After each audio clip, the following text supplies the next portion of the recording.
educational show. And tune in. It's inspirational, educational, and you won't want to miss it. It's Everything Agriculture.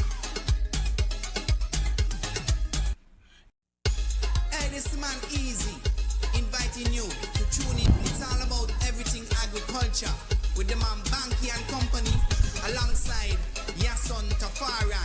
It's your weekly educational show. And tune in. It's inspirational, educational, and you won't want to miss it. It's Everything Agriculture. Hey, this man Easy, inviting you to tune in. It's all about everything agriculture with the man Banky and Company alongside Yason Tafari. It's your weekly educational show. And tune in. It's inspirational, educational, and you won't want to miss it. It's Everything Agriculture. Hey, this man Easy, inviting you to tune in. It's all about everything agriculture with the man Banky and Company alongside Yason Tafari. It's your weekly educational show. And tune in. It's inspirational, educational, and you won't want to miss it. It's Everything Agriculture.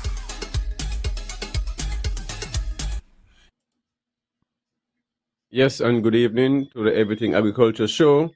It's a Saturday evening, so we're trying to make up for the last two shows that we couldn't make it. So spread the word that Everything Agriculture show is on Real Entertainment Network, Facebook, and YouTube. So share the link and spread the word while we're all out and having fun while Carnival is still going on in St. Kitts. So let me say good evening to the folks in the Federation of Oli and Layamiga. For those who don't know it, St. Kitts and Nevis, we always try to bless it in the name of the ancestors, which is very important. Never forget where we came from. Very, very important.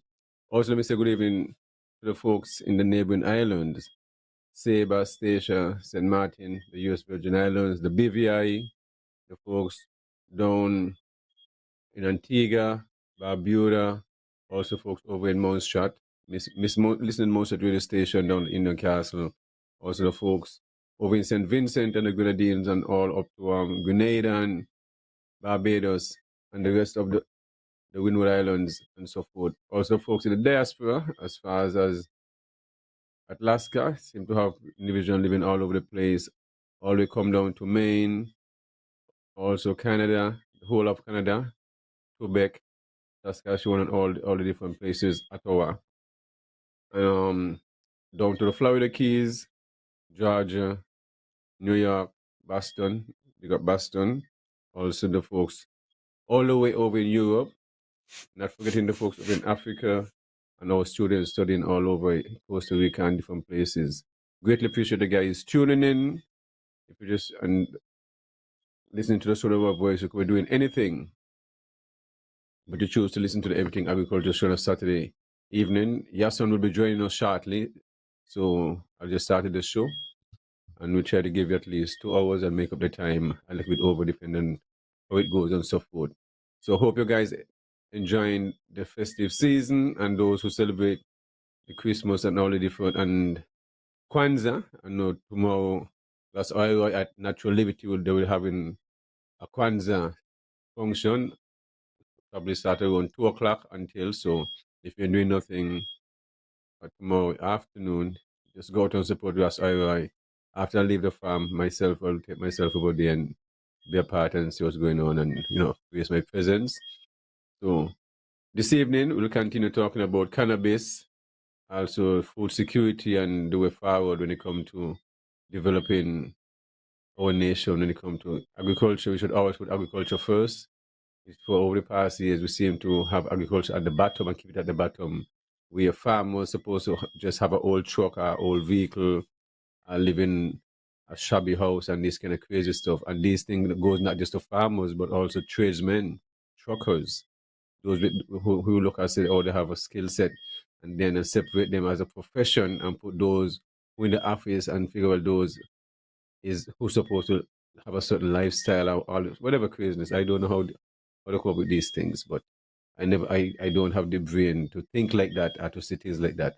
You know what I'm saying? So I just my brain can't process these things. I see everyone as equal, and it's all about being responsible. Whatever you work and save, you can just make the right decision when it comes to investing. And you work for $1, you make sure you save 1 cent out of it and put it aside, and chuck the next 1 cent aside here and there.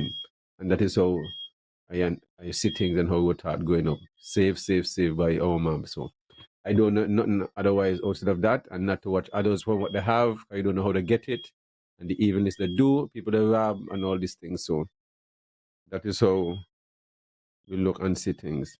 Okay. So this evening, well, I know last night was Calypso show in St. Kitts, and they seem to have a new Calypso King. Gentleman, I know I saw in time to click on when he was about to come on and stuff like that. And the presentation was crazy. I mean, it seemed like he had the whole community behind him and stuff like that, well orchestrated. So just big up the youth man. I'm not sure. So his name sounds similar to the Minister of Agriculture. They were saying it's calling him Samala, some similar like that. I'm not sure if I'm pronouncing his name right, but when I see that performer, they say, well, sir, he had the whole crowd going and stuff like that. So big up himself. I mean, he mashed up. He seemed like he added in the last verse and adding some. Yeah, they say he a real man, so don't judge him from his sexuality and all this different stuff. So I guess he was putting across a thing about the gay community and all this different stuff with his message and no deal and real deal and all this different stuff. Message was well received and stuff like that. So big him up, So and big lies also. I mean, come first run up. So big up big lies and stuff. I know some people might have mixed messages and different stuff, but second time, I mean, he plays first. I think this is not the first time Big Lies plays first run up, but great show. I mean, it's been a while since any show had kept by the Carnival Village and stuff like that. But if you are watching this show, you would not really even realize how spectacular, how they had the settings and the backdrop and stuff like that. It was figuring they were probably, if the show was at one of these big different hotels or something, didn't realize it was out at the culture, the village where they keep the carnival village, mixing up it with cultural and carnival village. But well done, and for all who take part. I want to take part in all of these shows. Everybody's a winner as far as I see. It's not easy going on the stage facing our people in St. Kitts and Nevis. There was some hard judge. You know what I'm saying? So if anyone who goes up on the stage, they're just waiting for you to screw up. We have a crowd that just waiting for somebody to make a mistake. Where they can just heckle them. They enjoy those kind of things. But once you take part in this thing, without the contestant, they really be with no show. And carnival and culture is always what to make it is. I mean, in that whatever the whoever put in place. But if you go out and if you're just chilling with your virgin or your sister and whoever you're with and you're all having fun, you always say, well, I had a great time. So is having the attitude of going out and stuff like that, cause is yours, and people coming in to enjoy themselves. And whether you choose not to enjoy yourself, people enjoy themselves because the world don't stop. When you have whatever in your mind, if you're not going to go out and not encourage people to go out and stuff like that. So for all, my thing is be safe, be responsible, and stuff like that. Cause one thing I realized driving on the road at night time, you have a lot of people driving with the bright light, and some vehicles have on some kind of floodlight and all this craziness, and then people not really being considerate about these things. So all of these lights don't need to be on at night unless you're going into a boondocks or into a forest. Then you put on all these different floodlights. But when you have some of those big jeeps like look like a Hummer, and you have on all these junker lights and the windows and the rear view mirror and the back of it and up to the top, and some of these pickup trucks with all these different lights, like you're going hunting to hunt deer or crocodile. These things don't make no sense. I mean, if you're going, if you're going through a pasture in the hillside by yourself, when up on the main road with all these different lights on the vehicle, and then you have on some people have on the floodlights underneath, but then you have on the headlights. I'm not sure if they think it's cool, but when you're coming towards them, you can't really see what's really coming towards you. It's kind of mistake. So I trust they'll do the right thing and stuff like that. So, but yes, son, good evening. How are you doing? Oh, let me Greetings, close Banky. my. Sorry about that. Let me Hello. close my windows. My musical background in the background there. Is that much better? Well, so far so good.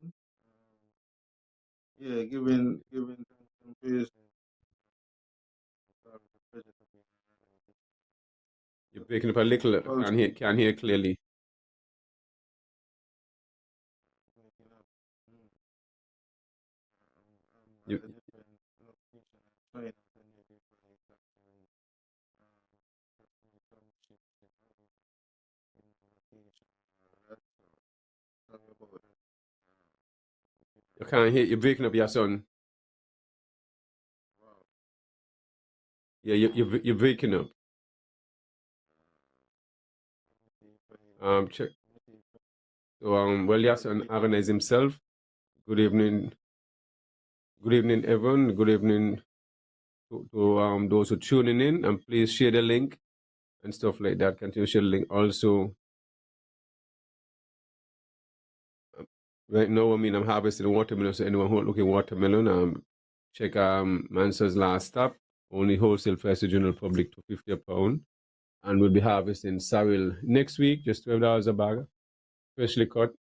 Usually, excuse me. So from Wednesday, Thursday, we start harvesting sorrel. But for now, I'm harvesting watermelon, and the watermelon is selling very, very, very good. Yeah, son. So I just want to give thanks to the general public for supporting my business and Mansa's last stop shop was organic. So I greatly appreciate it. The idea is to provide safe and healthy food at a cheap price where everyone can eat watermelon, pumpkin, whatever is there is grown. Sorrel, mangoes. Right now, there's a lot of star fruit on the trees, and both sour star fruit and sweet star fruit. Just come and get it. It's make drinks, make and dry them and still make raisins and different stuff. So come and get your star fruit, and whatever you have, $1 you'll get some, $2, 50 cents, whatever you have. I'd rather see things go than we be wasting. A plastic bag will get you a whole $10 for a whole plastic bag, half a plastic bag for $5. You can't go wrong with stuff like that. And Star Apple is very good for you and stuff like that. So please come get your star fruit. I don't want anything to waste on the farm. I don't start testing sweet potatoes, so yes, and I have sweet potatoes under the ground. So I'll start clearing my farm tomorrow and see the size, dig out the area and see the size. You'll have some we call the picking, but you understand, so the size is much bigger than the picking. So we will call that reasonable size to harvest. Even if it's bigger than the picking, Well, picking is good. The picking is still good to eat. So and right now potato is scarce. So I'll give it a next couple more weeks by at least the third. I want to have a Mansa Fest starting in January and make it an annual thing.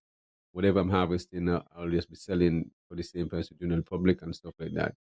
But right now, I'm just setting myself up to start planting for agriculture openly and beyond, because it's not just about 2 days of event and stuff like that. So today I also had a workshop, and we'll get into that.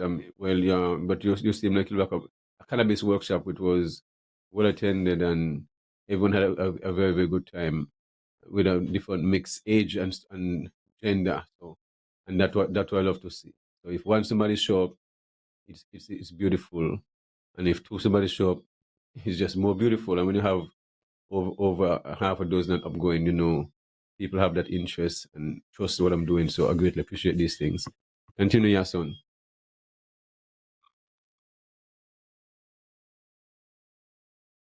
Yes, son. You can hear me? yo, Yes, yeah, it's I so can much hear you. better, loud and clear. Okay. Yeah, well, greetings everybody. You're going back again, you're jumping off, your voice jumping. Okay, well, go ahead. Right there. Okay, just like so now. I'm trying to Your store voice, like I know a why your spot. voice, Okay, yeah, but you getting in hear and me out. now? I hearing you, but with I a slur. probably disturb. Yeah, it's not clear. It's coming in break up. You your video is good, everything is good. I see in the TV in the background, everything is clear. Nice. It's just the audio you're not freezing anything like that, but it's just the audio seems to be off, like going in and out. I'm not sure what it is. I'll try to fix Huh?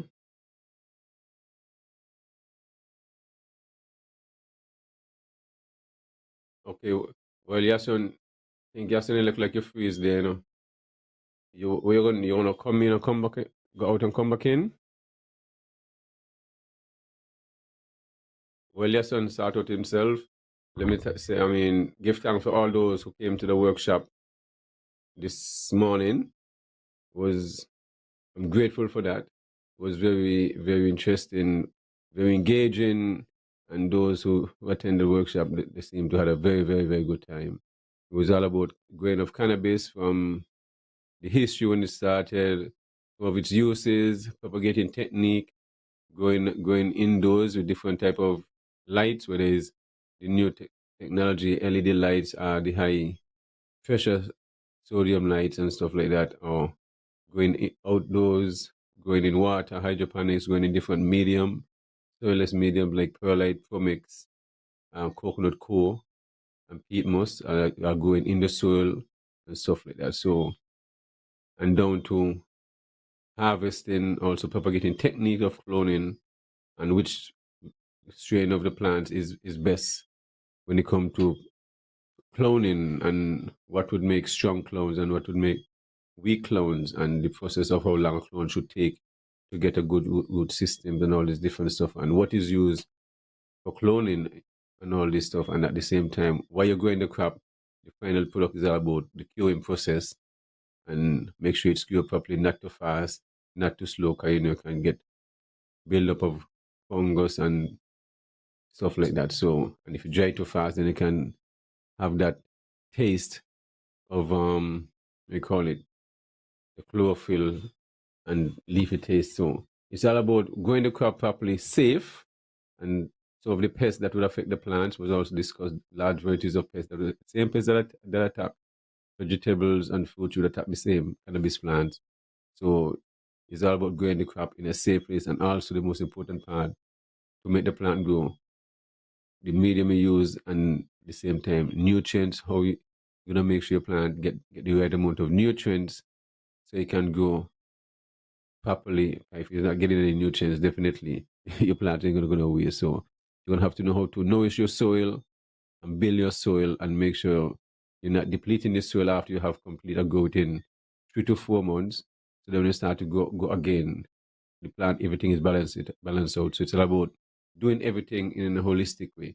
So just want to give thanks for those who came out and support Shabazz Organics. And so next month, which is in the next couple of days, January, end of January. I'm gonna have to check my calendar, set the date. I want to do pest and disease management. So that will be the next workshop. I'm not sure if we're gonna conduct that by myself or I'm gonna bring in a specialist that can talk about pest and the control of pest and stuff like that. So, but definitely you're gonna be dealing with pest, and I want to talk about pest and disease management, and then we go down into in February. So I want to probably do kibosh medicine, natural medicine, and stuff like that. So maybe in February I'll just deal with natural medicine, a workshop on natural medicine and the importance of all these different stuff that we have at home because there's so much medicines around here that we see every day, especially for kidney failures and stuff like that. There we have a tree around. This look like the wild tamarind. A small one we call it seed anda is very good for kidney, and we have it around here knocking dog and all. And then we still have the honey goatweed, the Jamaican honey goatweed, or the ram goat lang, which is also good for prostate and all these different stuff. So and they go wild around here, yes, son. Just a couple of weeks ago, I had two botanists came from Poland, visited the farm, And where did they come? The Navy is looking for. They want to learn our traditional medicine. You see what I'm talking about? People travel up and down the place, coming on here and they want to collect our seeds and all this different stuff and take them back. And we here farming the fool and don't understand what we have. People come here and they come. So when they say, so, oh, you can find these things. Go ahead. I was saying we have it here, we're taking it for granted. Yes. Go ahead, Yason.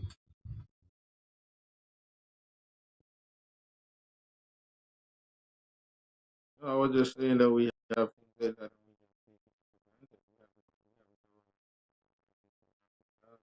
We need to really do adding value, adding value to the things that we have around us. That's our competitive edge. That's what we got to use as our competitive edge in terms of moving forward in the agro industry. Your audio is not the best, Yason. I know going on with your audio tonight. You don't usually act up like this, but you really going in and out is not fluent.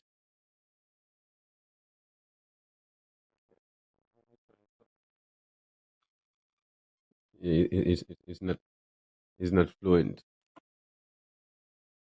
The video is good, everything.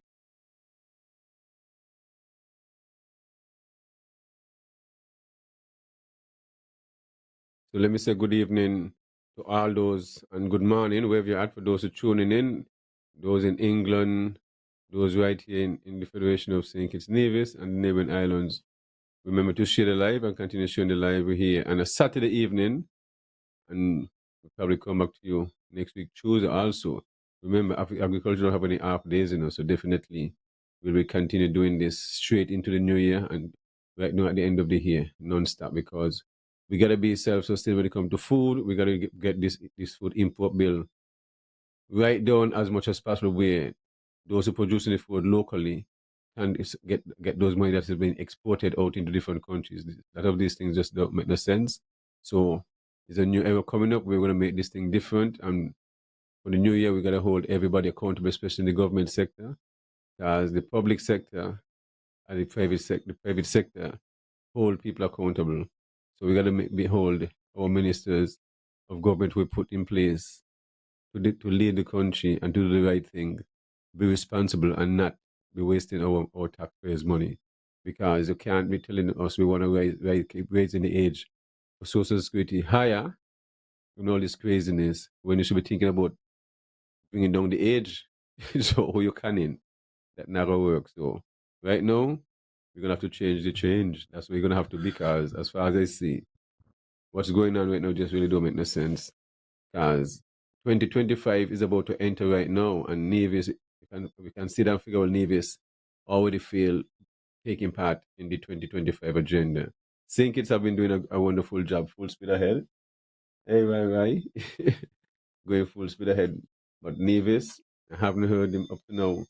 Thanks, on the Minister of Agriculture mention anything really about the 2025 agenda. Right. Come. Yeah, come here. Come here, Kai. My little, right. My little one wanna come. Oops. Turn around. So Careful. thank you. Tell me if I sound a little better. John, go ahead. All right, go ahead. Your mommy. Yeah, go ahead, yeah, son. I was telling you to tell me if I sound any better. Much better now, yes, of course. Okay. Yes. All right. So we good to Maybe it's the flag you wanted, man, and proceed. not the TV. Maybe it's the flag you wanted in the background at the TV. maybe. So, all right. So I guess we're good to go. Yeah, man. So yeah. So Go ahead. greetings, people. Give thanks. It's a pleasure to be in another edition of Everything Agriculture.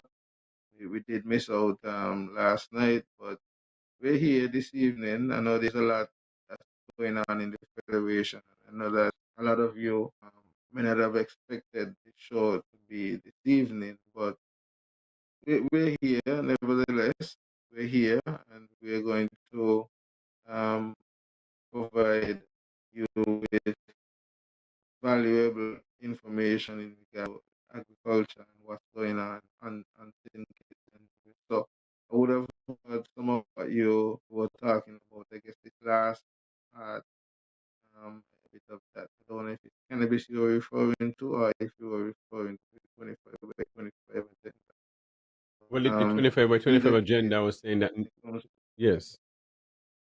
Well, both oh of yeah, I them, the was saying fail pan, that case, not just. right, and Nevis, we are not necessarily seeing uh, traction. Though we would still say that federally, the directions that we would have and that we would have been taken up to this point. Um, we're still waiting a lot more, Yes, but we son, still do see more happening. you're breaking up a little bit. You're coming in a little choppy.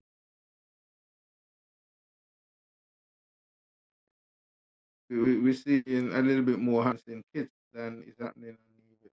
So we need to fix that. Definitely. Continue, your son.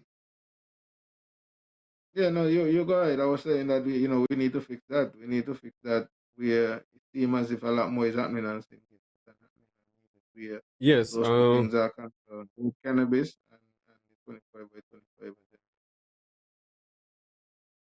Well, definitely. Right now, as I said, the year is finished.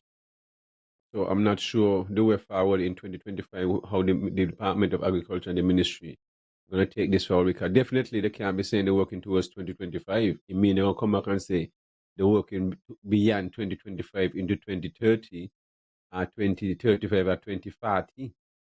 Or come with a 10-year plan or a 1-year plan. Because right now, there ain't no plan. And it's obviously no one talking about it. You want to hear the minister in St. Kitts, Tamal, the PS, Miguel Fleming, and his ministries just pushing the agenda. Farmers from Nevis is benefiting from the 2025 agenda and homeowners the same way by just reaching out to St. Kitts because the idea is the resources is supposed to be shared. But somehow Nevis never asked it. And I know the ministry in St. Kitts reach out to the department and ministry in Nevis and ask for a list the list of farmers in St. Kitts Nevis and those who think about the farming and what resources are needed. But up to now, a list was never delivered or even answered. So I just don't comprehend why stuff like this is happening. You see what I mean? I can understand how can you have a minister working in agriculture all your life and failing like this? This don't make no sense, your son. You can't spend your whole life in a What ministry you mean? working at the huh? No. What you asked for and none was given. A What you list mean was asked a list was asked a list was and none asked was of given? farmers and what resources are needed. If you need $300 drip line, you need how much wire you want, how much this you want, how much that you want. Not up to now. The invisible list can't be found. No response, nothing. So the only story here about 2025 is if when we invite the farmer PS and the director on our show and we ask this question. Beyond that, you hear it? You ever hear the minister or anyone who go on the other radio show and speak on when they are choosing it and talk all the talk they talk about? If you're going to take agriculture money and put it into culture and all these things, well, this is where the seriousness is at. If it's one thing I like to say, no, yes, son, and I must big up, and I got to big up Alexis Jeff or Zook. Zook, you have a mentality like me. When you don't fail, you don't gone, you can't, how much chance you want, so. And that is Zook mentality. He have this mentality. If you're a professional and you go in the crops and all this, and you're in charge of an environment, that environment should be always top notch. You see what I mean? Because you're Right. in that environment, that is your profession. So if you're not putting in the time and you're failing, and then you are chief extension officer, or you are minister, or you are the PS, and you fail in where you're at, Zook no want to hear nothing from you. He figure time for you to go next in line. So the man up away. You see? Yeah, Because if but you fail, how much that chance makes you want to be sense. failing? That If you're makes sense. failing at what you're doing, well, how much chance? Well, the man he don't want to hear nothing from you, and that is what we like about the mentality today. You ain't gonna find going back. no minister of agriculture better than Zook. What I mean, everybody is perfect now, but I'm just saying, cause he's the kind of man. What he trusts his staff, he trusts his technical stuff. When you put them to do things, and but you want this, you get what you want and get the work done. He is about production, professionalism, and all about putting in the work, not just a waste the resources. In terms of you running a project, do the project properly. You understand? And not do the Right? project and the project just gone to the dogs and then you can't watch. I mean, that's just how it's supposed to be. So I don't understand how this new minister why he take agriculture if you're not gonna interest in it. Because if you have you working in the environment and you know how all this say, and then and the whole agriculture fall apart, this thing don't You make no sure your sense. take and I was given. Okay, which was given the ministry Yeah. when I left Indian Castle is a part of is supposed to be is now pushed inside of the 2025, but at this point where it's been neglected because once I leave, I had my supervisor Marvin Lewis, DJ Woodis. He worked with me straight through for the whole 3 years I've been there at Indian Castle doing the project. He know the project hands on. He know everything is set. I mean, I trust the staff, the workers, them the same way. All of them understand how the system is work, and so we never have water issue, nothing like that. Never have issue when it comes to the workers. No falling out, nothing because all is all inclusive. Everybody get along. Not what problem everybody is how 6 workers can manage 40 acres and everything in mid condition like that, producing the most food within the ministry in agriculture. You know, can produce the most food, watermelon. What watermelon harvesting now?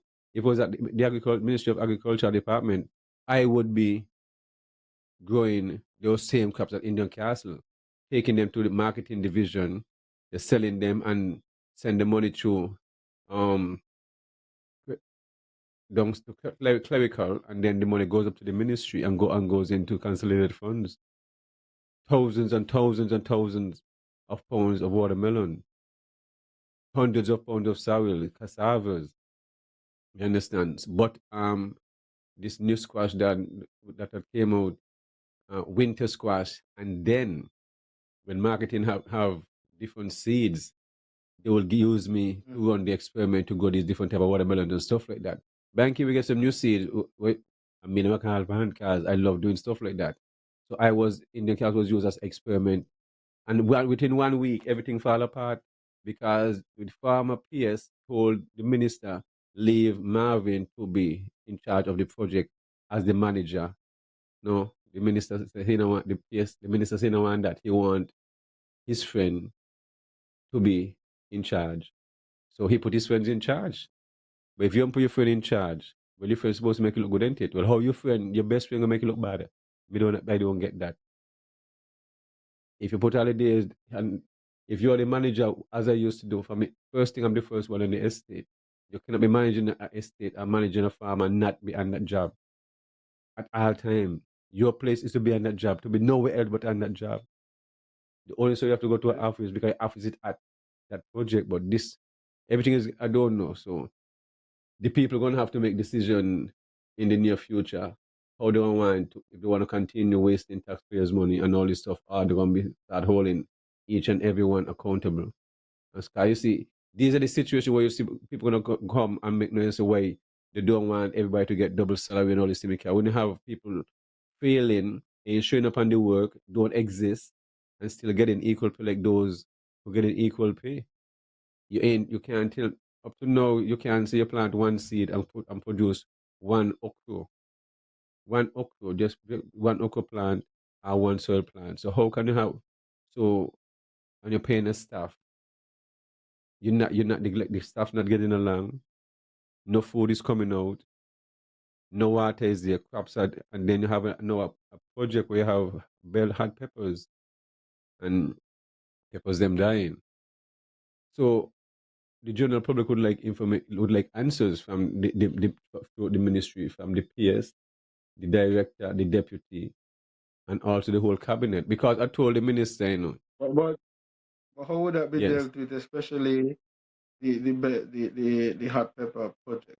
This is something that is not even just national. This is something that's international.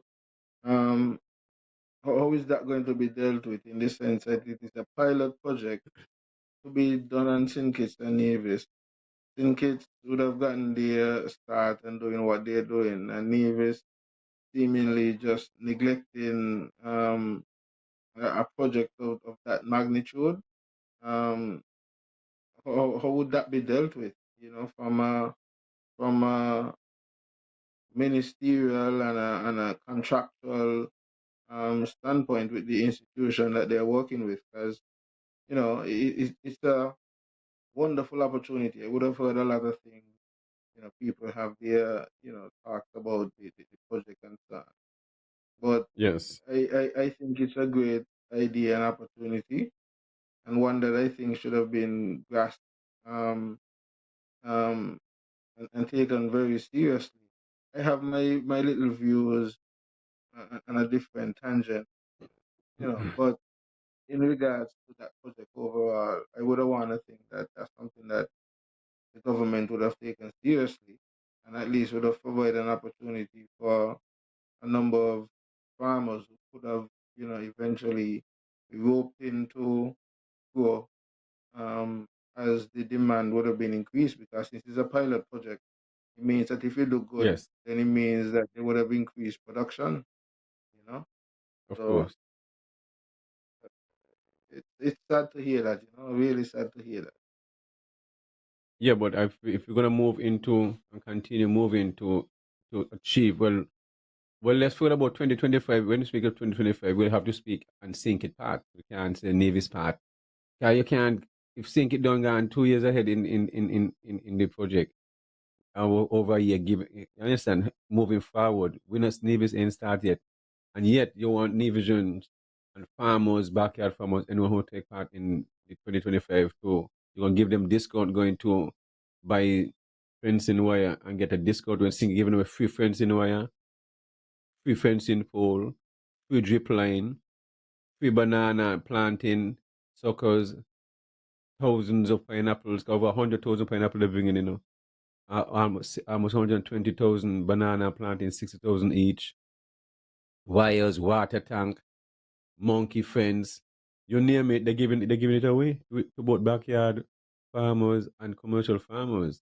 Do you matting, material for greenhouse and all this different stuff? Greenhouses, this thing can be serious. Yes, son. So, well, what went wrong? And you're saying that Nevis farmers were not able to benefit directly from the Ministry of Agriculture and Nevis. Yeah, son, the farmers then benefited. Right now, I supposed to get some drip line to give to some farmers because I'm communicating with Sync It. So I'm and next gentleman is who is helping Nevis farmers, not the ministry. You see, I'm the one who getting resources, drip lines, and what is needed, and planting material and assisting farmers. I'm not within the ministry no more, but I'm still farmers call me telling me since I've left they ain't get any help. You understand? It's not like the extension officers can say, well, buy sit over a fertilizer day.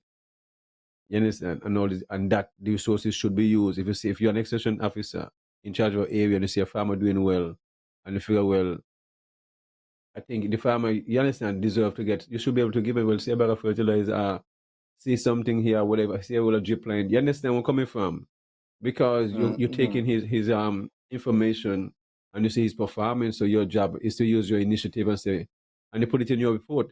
Well, I gave your son two drip line card. The two drip line will help him improve and grow in some watermelon. And out of the two drip line, he'll be able to grow at least, you understand, a 500 But plants, and he what can you're be able to saying, get that. Yes, Banky, what you're saying is yes, partially part of why they might not be able to do that is because they didn't make the initial effort to deal with the ministry and to make sure that they have these things to give in the first instance. Because if they are not reaching out to the federal ministry to get these things to have it in their possession, then they can't be telling the farmer they're gonna give them this, give them what they don't have.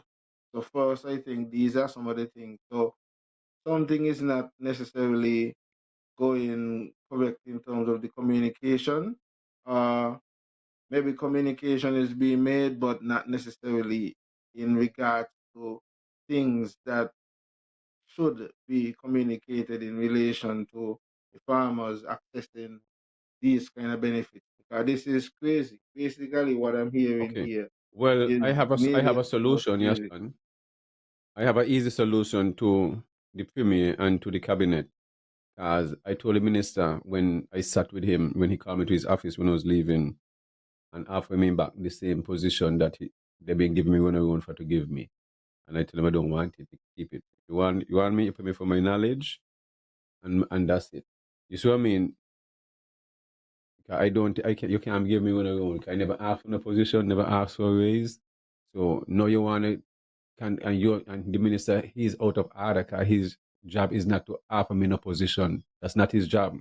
His job is to listen to his peers and trust his peers. His job is not to get involved whether I get the cabinet or whoever else sit around the table determine who move somewhere. That is the Civil Service Commission and the peers to make the recommendation direct.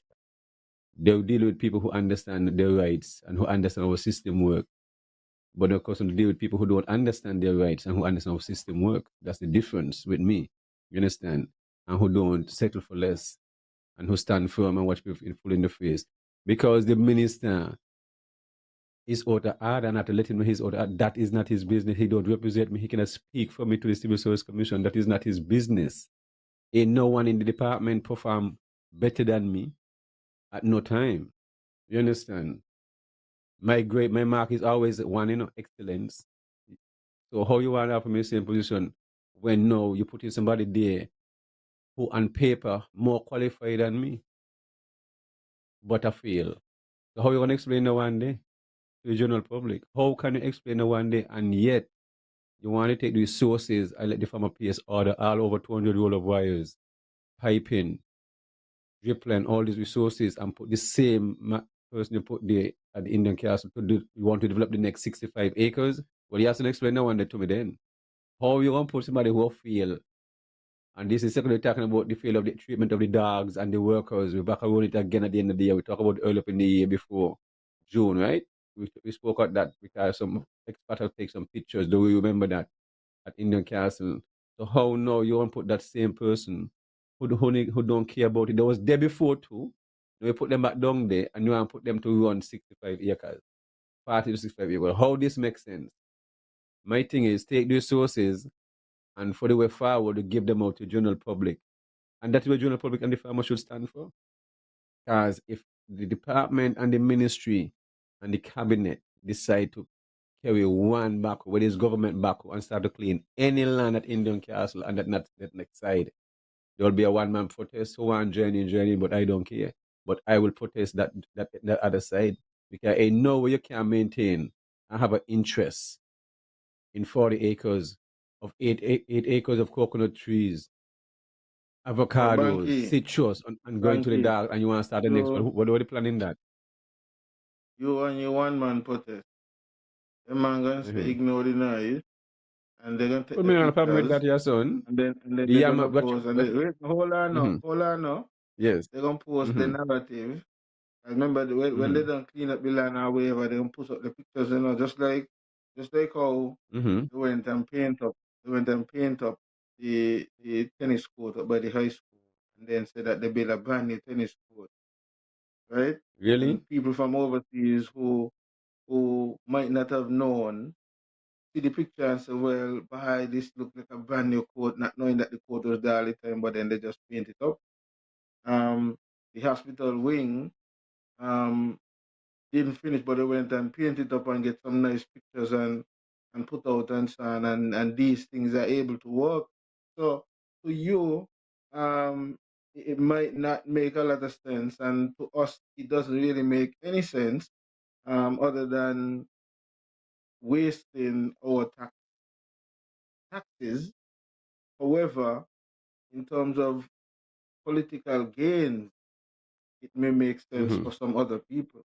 And so, these are the realities that we are faced with in a lot of the cases. And so it's really important for us to still bring these things to the fore and get our people to see the bigger picture and see that this has nothing to do with partisan politics.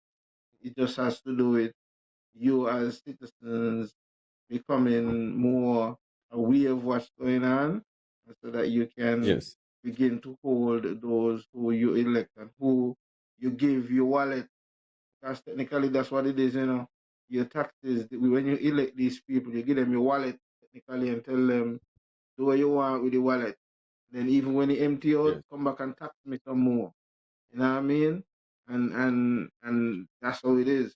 So what we are doing here is seeking to empower the people to become aware of what's going on and hold those people more accountable. That's all. That's it. You can't continue and then you just keep raising high taxes on us, yes, soon.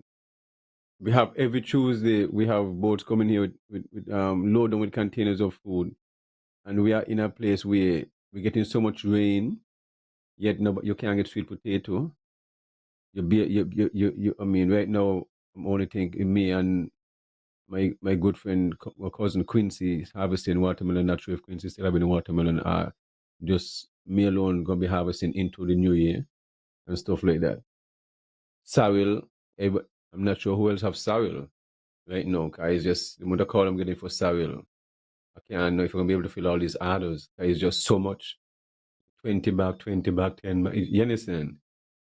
So it mean and we can grow sorrel up almost all year round. So we really have a lot of work to do, even if you have that put things in place. But there is a pest that been here that I'm the one who identified the pest because that problem was in Antigua. And a farmer reached out to me from Antigua, somehow I know.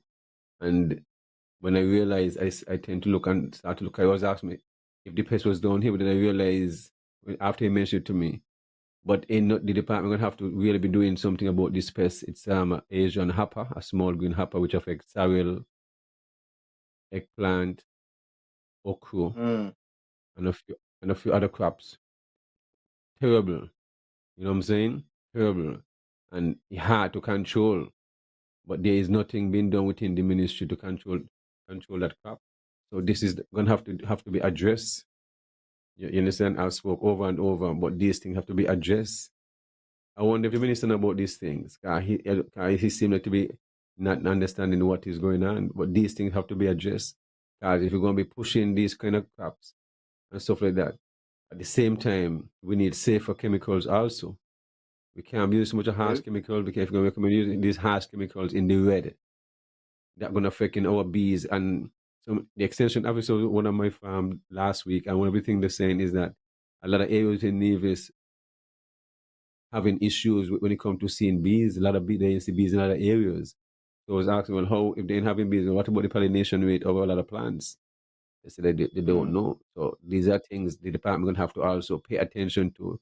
Quarantine, going to have to go out and take samples and monitor early in the morning the population of bees. Guys, I know where I'm at. My farm is like a beehive early in the morning, buzzing. You see, I'll be buzzing, a lot of bees. So I have very good pollination rate, as you can see when it comes to the harvesting of the crops and stuff like that. But around the island in some farming area, they seem to and be a serious problem because of high pesticide use and all this different stuff. My way of controlling a lot of the worms is the egrets. You want to use any weed whack and cut, they're gonna always come and eat and Right. stuff like that. So I have my way of biological control and it works for me. So I'm not the person who don't have to buy herbicides and all these things. So I'm not spending no money on the Gamoxone, no money on no weedless, no money on the Roundup, no money on the glyphosate, none of these things. So I don't have to put on a spec on. You see, and all these things, killing the herbicides and all this stuff. My weed whacker is what I use. I just cut a whole field there and I'm going to start planting melon from tomorrow in that area and then skip a bed melon, then sorrel melon, then sorrel intercrop like that. And those melon will be ready within before the week before open day. Definitely. So So, we got to so I see find it's ways. going with those Yes, watermelons that I see harvested recently. yes. Uh-huh. Now I was Repeat. asking how are sales on those watermelons I see you harvested recently. Oh, sales is good. I can't complain. Tomorrow and not tomorrow. I don't. The farm open every day. Even if the shop is closed, I'm still on the farm, so I still can always sell stuff. So I sell every day. Half days. So it's one farm. It's open 24 hours. It's Shabazz Organics. You understand? So once you call, you come by to the back of the farm and you call. I'll just come down and I'll just sell whatever I'm harvesting. It's not an issue. The farm don't close. You gotta be on the farm. If you're not on the farm, you're not farming. Then, a water pipe can get break. Animals can get in. Whether there's a dog, a pig, a goat, a sheep. Monkeys is just one of the elements, but there's a lot more elements to it. So you gotta spend time on the farm. You can't go on other people's job and spend double time, double shift, and not working for yourself. Because as I said, if I was working within the government system, I will be at Indian camps before 6:30, before 7, before all the workers. They'll meet me there. And then I will still be the one, even if I leave, I go down there and stay there till night. So even if Melody is not in there, they have food trees. I'm gonna let monkey come in somehow where they have electrical fence and eat and get in somewhere and eat off the pomegranate, eat off the sugar apple. You understand? Eat off the bananas and all the other crops that's inside there. They don't, Right? because I don't make excuses for myself, eh? So, and my children them know how I operate, and the workers I don't make excuses. So when people are fail, for me, you get moved. That's it. If you can't handle the job, don't take it. Me gonna take on the job. You have something to wire your house. I'm an electrician, You understand? I take on the job to install a washing machine, I install a stove.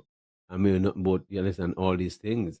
But a lot of people can pass tests, and that is the problem we have with people just want to see things on paper. But if you're not applying yourself, you cannot be rewarded when you're not applying yourself, and people have to be held accountable. So the way forward in the new year, as far as I see, but what happened at Indian Castle, the whole cabinet has failed. The people of Nevis had failed because all of them you enjoyed and speaking about Indian Castle and the produce that came out of Indian Castle for 3 years straight. Indian Castle, because the record is there. So what happened to Indian Castle all of a sudden? So the premier, the press secretary, the legal advisor, especially I'm calling, and can't sit down and see the whole cabinet making this decision. That project is $1 million project, phase one. So how are you going to have $1 million project and then have the potential within a couple of years? I left the coconut trees then fruiting, and a year later, so they're supposed to be loaded down with coconuts, and it's ready to start sell coconut a year later. I left the fruiting. So in this time, you should be ready to harvest and selling coconut if you be maintaining and taking care of the place. So which then you'll be self-sustainable. So now we're going backwards.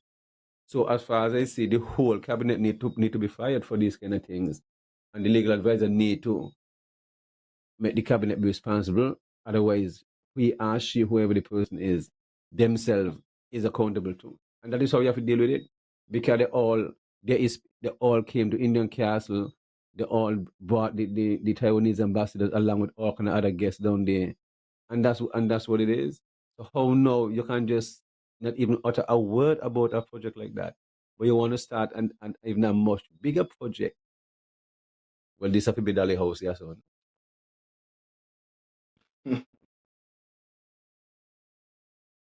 And anyway, let me give out the telephone number. If you want to be a part of the show, it's 662-7196-1869. 662-7196. If you can add the number to WhatsApp and call me, and that's the cell line. 662-1869-662-7196. If you want to be a part of the show, or if you have anything to say about food security. And I just want to say thanks for all your Sundays. You mentioned about the melons. I guess you see in the video. I have to big up my virgin ounce. He'll just come around all the time. He's my video man and one of my media person, along with my daughter Jamila. I'll do the clip if they're not around, send it to him, send it to Jamila, and they do the magic and stuff like that. So big up Garfield Alexander, big up my Virgin Oseki Ojo, from England, who come and help me do some harvesting, and Tani and my Virgin Ounce. They all come to and bring up my Virgin Rasmus Trucking, Steve Hapson. You want any trucking service? Definitely reach out to Steve Hapson right there. But I hear you talking about Rasmus, right? And Yes. I was watching one of the I think it was a video. Is that one of the video? One of the pictures Yes. that you sent me. And I watching the person. I said, but that look like Steve, yeah. But yeah, Yeah, but man, that's my Steve, boy what Rasmus. my classmate too. Of Yeah, course, man, of that's my course. virgin. Yeah, man, Yeah, man, bro, man, I article. was into trucking and so, you know what I mean? Yeah, man, So when yeah, you he got see it him truck there, again, yeah. yeah, man, you see, look at them kind of links there, man. You know what I mean? So it's one Yeah, man, link, P. over the years, once me Hal Melon, before he get truck his uh, polo, and then I'll be dealing with different people throughout in Hanley's Road and throughout. It's everybody I implying when it come to trucking, and harvesting thing. I'm gonna Yeah, harvest man, melon. Piggy, Steve, Yeah. Piggy. That was the Yeah, name we used to yes, call I. him in school, you know? Yes, Yeah, yes, yeah, yes, man, yes, enough respect definitely. king. You know what I mean? Yes, Yeah, proud of you, yes. proud of what you're doing. And yeah, I love that energy to you, Banky.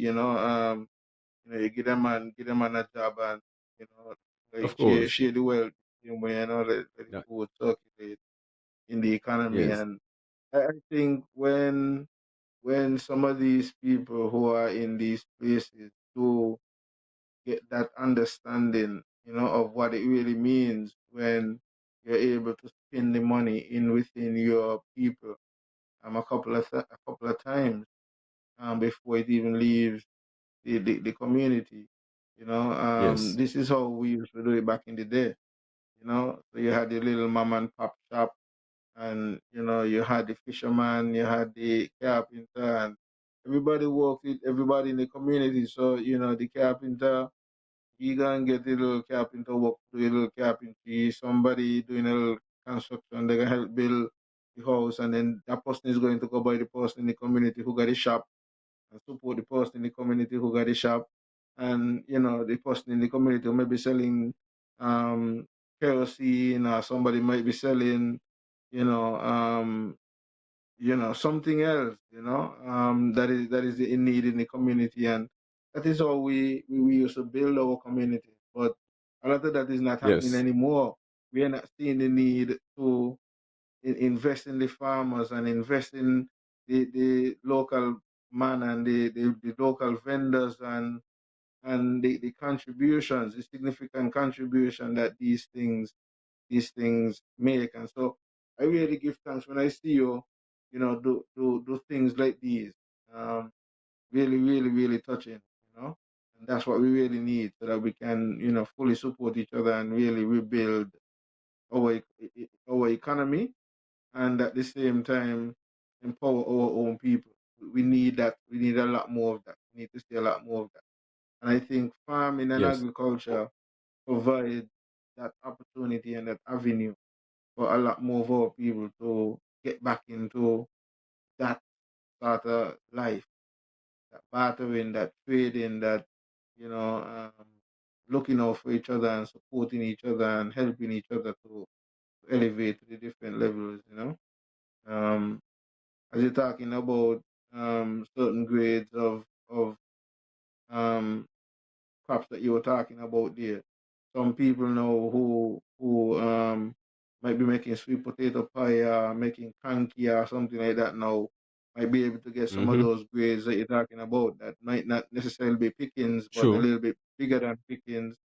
So Yes, when you start to look at it and you start to do the grading and people start to make these connections and so on, you realize what you might have just go back and give the pig, you might still make a 50 cents a pound off of it, a dollar a pound off of it, by exactly. selling it to somebody Yes, who don't need it to look fancy, because all they need to do is, yes. wash it and put it in the processor to And grate make it. Yes, whatever it is that they're going to make with it and so on. So it's thinking of outside the box. It's really really taking the business to that level, and really thinking of value added as well. This area is one of the critical areas that we need to zoom in on so that we can then, sorry, be in a position where we could apply, and be a part of whether it's FDA or USDA and so on, and so we could have our product, being marketed internationally, because that would be the next step after being able to sustain yourself, you know. But all these things were already put in place, yes, when it come to working with the USDA. When I was at university last year with the federal government, with the delegation as a technician, we met with two. It's just how the universe aligned everything. Two of the top USDA person was at the university at the same time. We were already meeting with having our delegation meeting with the university, deans and president and and heads of governors. There were days so they end up and fit within the meeting with us and stuff like that. When they were leaving in, so they left, they spent almost 2 to 3 hours with us, and they're crying and willing to come down and train our farmers, let them know what is needed to make sure the bananas and all different products and their value added mint bush and cereal drinks and tea bags and all these different stuff they want to come within to the US. And they will spend the money and training. It's not like the government here in Singapore is going to spend any money. When Southern University comes here, So why it so ain't why are costing the these government things nothing, not These people taken spending up? their own money, Why are these These things people not spend their own taken up? money So why are because people these are serious, offers yes, not taken son. up? Because the And, people, and, and and this I is the thing. always give the recommendation to the heads of the heads of department and ministries. So is once so these people come here and make sure they come over to Nevis, meet with who is in charge within the Ministry of Agriculture and the minister and all this stuff. If the premier can be available, but I always make sure delegation come over to Nevis. I cannot say when Southern University come to St. Kitts, they don't come to Nevis. By being part of that delegation, I make sure I represent Nevis so Nevis can be a part of anything and people benefit. But I don't, it's just for them. So That's why why you do say we happy place over in continue Nevis with this because I represent. lackadaisical? So So how why do can we you go continue with this now? lackadaisical approach to things? Thank Yeah, you. yeah, because you see, You know, what is happening, Yason, if I go represent Nevis when I travel and encourage them to make sure whatever thing it's do, Nevis benefit along with Nevis farmers, and you want to take on the pepper project, well, you make me look like a fool because when they come and say, well, Banky, well, what's going on? Even though I'm not within the ministry, they want to reach out to me and say, well, so they got to pull up their sack. But as Zook does say, if you don't fail, me don't want to see you next in line. So I don't want to hear nothing about who don't fail and keep failing. So it seemed but like the Banky, this female is something that accepting, it's yes. something that is not just only in the Ministry of Agriculture or in the field of agriculture. I Of course, find it goes on, of course. a lot of the time we and Sinkits and Eves opportunities sometimes become available, but because of how we drag our feet, and yeah, and you hear it even with investors, and so sometimes will come to do business. The length of Yes. time it takes for certain things to happen, for things to turn around and Mhm. to make things happen, it makes them lose money. It's frustrating for them because Of sometimes these course. people, time is money, and when you're Yes. going to be tying up a couple of $1 million for a couple of months, um, in these people's minds, they could have been making a couple Interest. $100,000 on that, Yes. whilst you have it tied up there. So you're making them lose money. So this is why, it sometimes baffles me why some people in these positions could really lapse so much and lapse so much with international people and sometimes even with us, their own people. Just I got a lapsing, I have a simple recommendation to Mr. Elliott as the director and to the new, well, to the assistant PS, Miss Russell Jeffers. Come Monday morning, Marvin Lewis should be put as the manager. That should have been happened in the first place when I was there when I left, because he's the one who had who train under me who had left in charge and take over the project and stuff like that. Even when I was leaving the last 4 months, I was managing, you know what I mean? He running the farm and I just overseeing him, make sure everything fall into place. You understand? Transition perfectly. Everything was set in there, and that was told to the minister, is the ideal person because he understands how the system works. So Monday morning, this general public should make sure whoever the manager is down there should not go back down there, period. And Mr. Lewis should not even answer to that manager. He don't fail. He should just answer to the PS or the director himself. That person should not have anything to say to Mr. Lewis. Because it's not gonna work. Once he have to answer to that person, how we gonna get work do? When the person is there doing it, and so how you want to put somebody in charge and still have to deal with the same person? You see where I'm coming from? That is what should have been done. So because of what happened there, the minister just not even show up to work. He just need to show up to work. And he don't fail. And as Zook say, because Zook always, once you don't fail, I hear from you, and the minister have to understand that. He would never and ever cannot walk in Mr. Jeffers' footsteps. And it is sad. Because when a man don't set a standard and dealing with his staff, you can ask the abattoir, whatever the abattoir want to get it, what any ministry want, once you're producing, you're getting it. You understand? And that never happened with the other minister. They don't do that. Once you perform, Zook and make sure you get it. And we can say that we don't know what in my mouth. But Okay? but here is it. You have a project that was for farming, not just for farming in aesthetic, but for farming in production. You were demonstrating that you're harvesting food, that money is coming in from out there going into the treasury. And the place was so recognized, not just nationally, but was given a lot of accolades on regional and international basis, being used as an example, a model. And to to listen to over the years where sometimes a lot of money is invested in agriculture, from the budget side. And let me not say a lot, but money is invested in agriculture. Mm-hmm.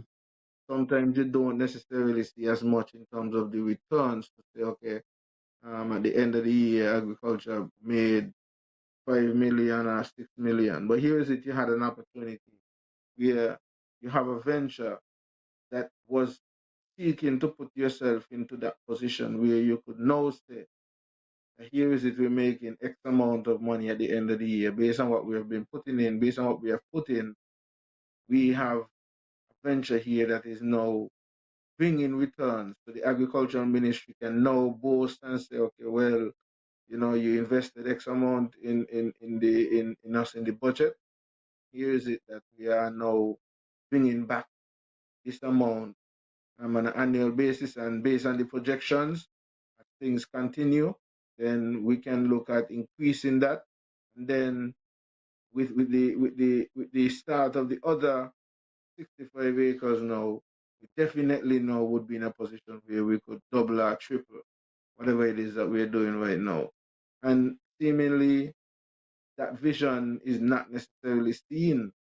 It is more, this image, this thing, as I say, photo up, take pictures and give the impression that something is happening, and you maybe use some statistic to try to play some games to baffle the minds of maybe them who might not further do some research and so on, and make the numbers look like it's some significant numbers. I mean, we have to really, look at things for what it is. And like you're saying, at this point, you cannot effectively, by demonstration, manage that first 40 acres, that orchard at Indian Castle. then you shouldn't really begin to even think about executing phase two. You need to be able to get phase one back in order, get it up to scratch where you can safely say, okay, yes, we are back to generating funds. Some of the things that we have there, the long-term crops are at the point now where we can be benefiting some revenue as well from them. And with that, entire structure that we have in place, we can now move and venture into phase two. But if you're not ready like that, then it's another playing games with the people, and it's just time for the people to wake up and see that it is what it is, you know. Yes, son. You know, there's a next project going over New River where they clean up some land and say they fence some land, so they're going to turn up into the next orchard. And is the same thing nothing to do? And the land clean more than 2-3 times, you know. You don't hear they talk about it, you know. Nothing to do, you know. So That different, that that's different not from the land that was spoken about at the time, the 400,000 land clearing. yeah, of course. The one That's up a whole the top of New different. River. Yes, you know, up on New River when you're going down, instead of going turning into the mill, you turn left, go up which part the egg farm is up there. You're going up to, Yeah, yeah, which part had the old citrus orchard long time. We have the coconut trees planted top of the estate. There's some and land being cleaned, clean again, clean. I think they fence it, but then nothing. You see some people showing up to work, ain't doing anything. So these are the things I don't understand. And I but don't like to be talking about stuff how like you this. do that, I and shouldn't have for that money, well, that's what I'm that's talking serious about. We money, just keep wasting Banky. resources. Well, the minister have to answer these things, you know. He might not want to answer, but he ain't have a choice. He can't avoid it. He will have to answer these things because you're gonna cast him. Ain't no way. Somebody gotta be accountable for these things, you know. And this is one thing within the ministry. The director and the deputy director, they all know. I do not like wastage.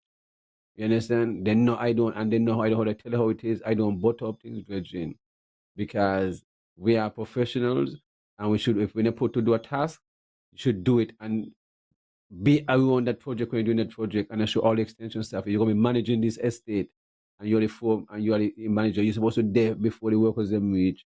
You gotta your form. You are the technical staff, you know.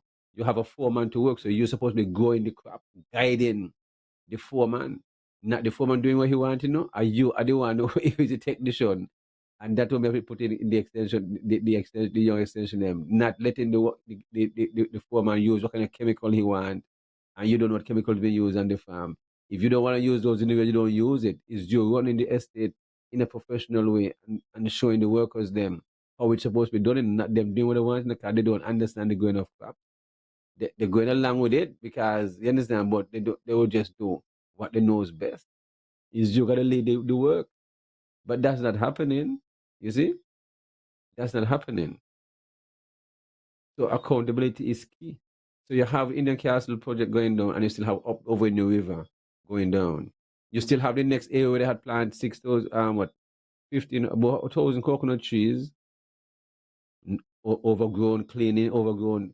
You just have people working, not doing nothing, and there are people in charge of this thing. That fact that you're talking about is separate from coconut trees that you would have planted at Indian Castle. Yeah, because before I plant coconut trees in the castle, there was a project that had over 10 years ago. Plant coconut trees right down in about over 1,000 coconut trees right outside when they're going down where they have inside the mill, where they have the what tank, stone water tank where fish will be in.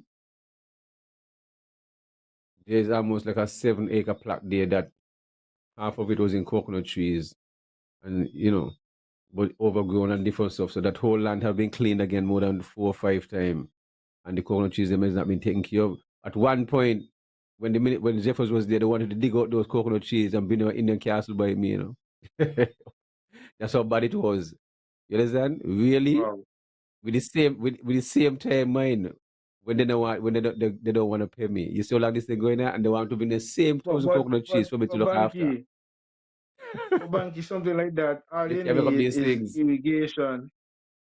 They're there. Irrigation. The irrigation is there. It's there. But then nobody's there. Nobody's showing up to work. So Yes. why you can't put somebody there to manage a plot like that? But people there. What do you mean? People is there. No? What do you mean? When people show up to work, yes, son. People work every day. What are you talking about? People work every day. You work every day, yes. So if you're not, yes, you go show up to work every day. So I work with the hours thing, you know. Me work about getting the work done. You see what I'm trying to show you? When you get the work done, task work, and then you can leave. Me never time to stand up all day and watch you work and not talk and nothing get do. Let's get the work done and that's it, Virgin. And that's how me know it's about. Cause you can have 10 man and a work For and nothing get done. Banky, You got one man and the work get for done. Banky, me understand you me understand these things because we talk about the issues that we have in regards to having to import coconut water and so on, and people becoming more health conscious, and we see the demand that is there for coconut water.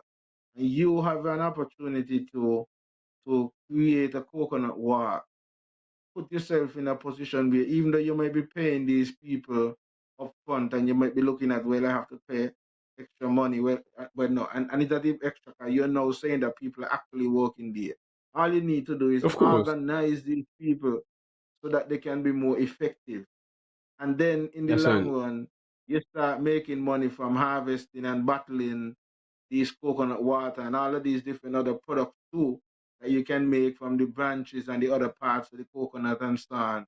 I Yes, mean, of it's course. just thinking ahead and thinking outside of the box. Why? I mean, you've been to Indonesia. You see a lot of these things, and you would have brought back a lot of ideas and so on for people in the ministry and so on to take up on and seek to Yes, empower son. our people, our young people to get into Hmm. these things. Yes. Yeah, listening You to you, know, man. the whole minute, the director, the PS, the former PS, I think the assistant PS too, and the deputy director, they all get a full, and those in sync it also, the PS and and the director, and you understand, get a report that was sent from me, along with all the machinery for the abattoir now. 'Cause when I was there, I spoke to Mr. Griffin and showed him the area with all the different machine, and he said, "Boy, I want this." They have all the information, yeah, son. Machine for even for bee for turning honey to get the honey out. So I was just not there, just looking for machine for coconut and all kind of stuff. Is I looking at the center to get motors to replace for different machine that they have over in agro processing all this different stuff. I communicated with the director when I was there. I'm not I mean in Indonesia I waste time in a virgin. When I travel, I work, you know, and look out for the interest and Nevis people and always give a full write up and recommendation because I wanted to continue and do training with the machinery and should how to use the machine to grate the coconut, getting the machine them to show them how to get fresh coconut milk and the getting and those who go into coconut oil they can use the same machine and all the different types of machine and all these different stuff. And then to go into make a different product, cocoa, not the cocoa. You understand? Using coconut water and then turn it into a gel and stuff like that, and you can add and then put it in in a gel form and put in whether it's lemonade or passion fruit and good for stuff like for Alzheimer's and different stuff. I when I travel, I don't travel to make joke virgin, because we are representing our country, and that is what they expected of us. You understand? So this is that. So it's not like they have all this information, telephone numbers, everything, pictures, videos, everything. Whatever I speak, when I come here and speak in your son, I speak. Nobody can question nothing I say. I do. I'm a very professional person. So anybody they cannot they cannot challenge it because I don't lie. You understand? I don't lie. I just speak because I want to see things more. I would like to see people get help. So that's why you see, I work with all the farmers throughout the whole island, all the schools, everything. They can speak for themselves. My work speaks for itself, you know. Always speak for itself. I go to all the schools and speak and carry out everything all the time. It's nothing. That's what I enjoy doing because it's always a pass. And if that waiting, I'm continuing on my I just had a workshop today in cannabis. Next month, even saying, "No, I'm not gonna stop because the interest is there that the general public, their farmers, if they want to come on my farm, they come, they choose not, is they're gonna lose out on the information because within the department, they'll come to the same workshop. So if I'm doing training and I only charging 40 EC, what is 40 EC? I still got to pay Pastor Douglas for each shares and them that I get from him. You understand? So me now, it's not about this not, me not make the money from it, you know? It's information I'm giving. This stipend is just to give, you understand, to pay for the tent and the chair and whatever it is. You understand? I'm not making a profit. This is not about a profit. This is about giving back. You understand? That's what it's all about. I'm still serving the general public. I never stop. And these are stuff other farmers and those who have PhD and all these degrees could be doing. It don't take me to come out and start do these things. Why is it when all the PhD people brag that they have and the masters and this and they just keep it to themselves and not sharing it back to the general public and all these different what's the purpose? Right? That is so today we had a good workshop on cannabis. I mean, as I say, you have different age group up to 22-year-old and further up different age and we all learn from each other. It's amazing different discussion you can have when it comes to cannabis and that to come out how you know this and beautiful and that's what it's all about. You see, because So you had right now about we have you carnival. had about how much people?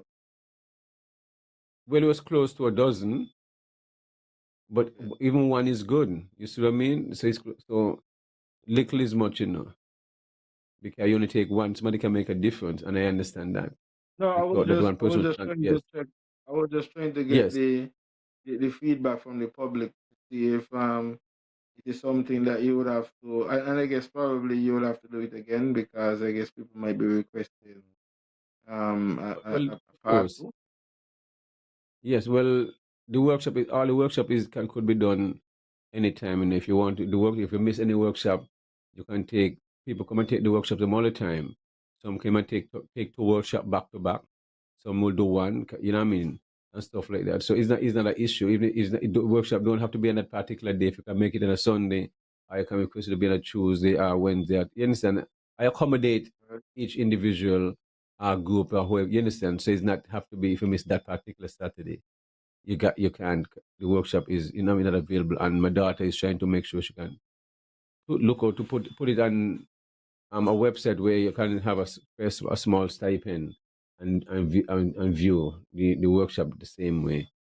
So we're just setting up in different ways where you can reach as much people as possible, not just here in Nevis, but throughout the world, because it's the same thing Right. applied, the same information that applied can apply to anything else.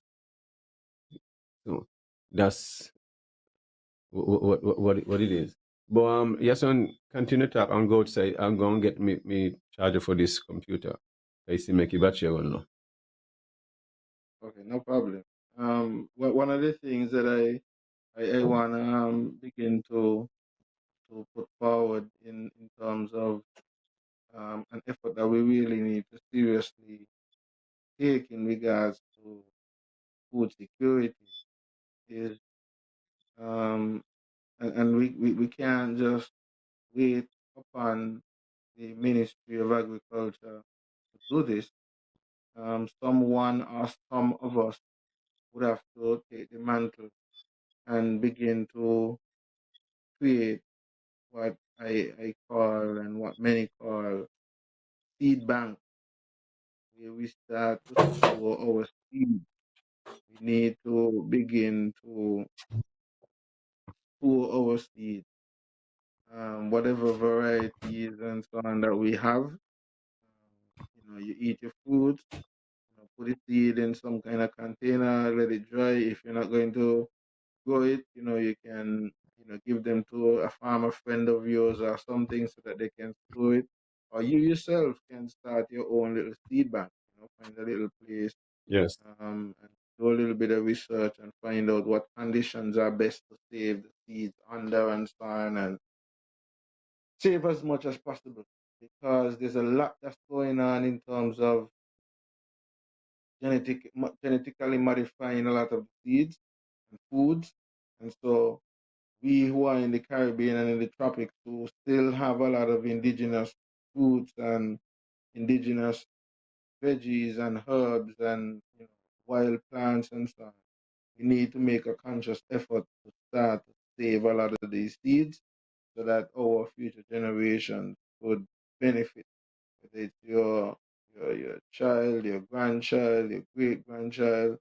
If we don't begin to do these things now, um, find ourselves not being real people, because one of the things that they're doing is they are modifying the food. They're putting a lot of nanoparticles and a lot of different things in what you eat. So even some of the vaccines and so on that they said that they wanted to pass on to humans, one of the ways that they're seeking to get some of these mRNA um, um, things inside of humans is through whether it's your fruit and vegetable, or they're putting it Hmm. in the medicines that they're giving to the animals.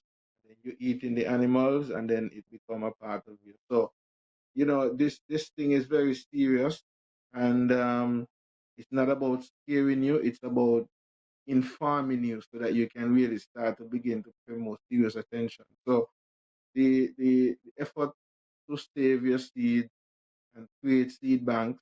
Like I'm saying, we can't wait until the government or the ministry begin that approach to create a seed bank. We as individuals, we can start to do our own, whether it's cannabis seeds, whether it's mango seed, whether it's sugar apple, whatever, almond, whatever, indigenous things that we have around us, we need to start to save the seeds so that we could have them for our future generation. Thank me later. Definitely.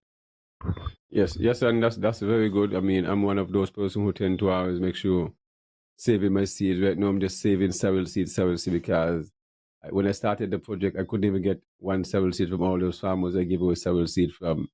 So I hope they're saving their seeds. 'Cause I don't understand how you can be farming and not saving your seeds. So, but one of the things I want to see to your son is starting within this new year. Every school have a kitchen. Every school have a kitchen. And there was one time I was supposed to transition out of the department and go into education to run a school farm. All that we have sit and discussed already to acquire the plot.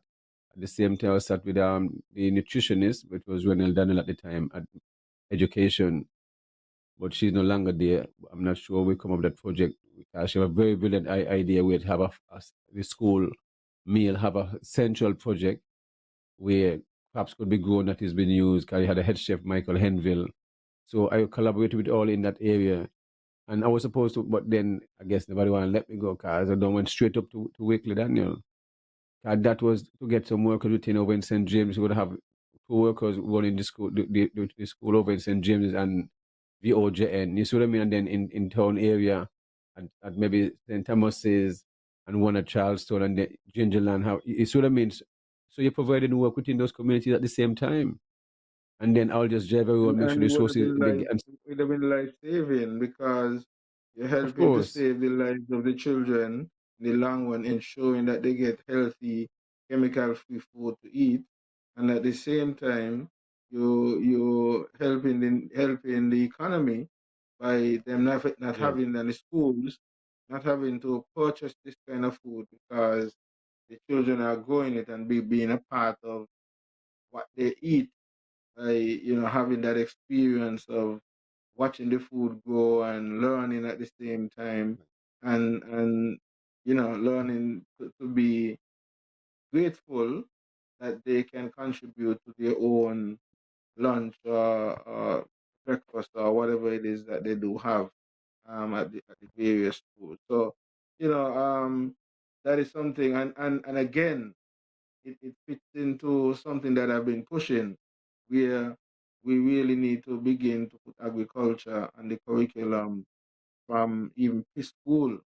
I want to stress again that I am of the view, especially for this 25 by 25 agenda thing, one of the ways that they can demonstrate that they're serious is by making agricultural science a compulsory subject from preschool right up to Mm-hmm. CFBC.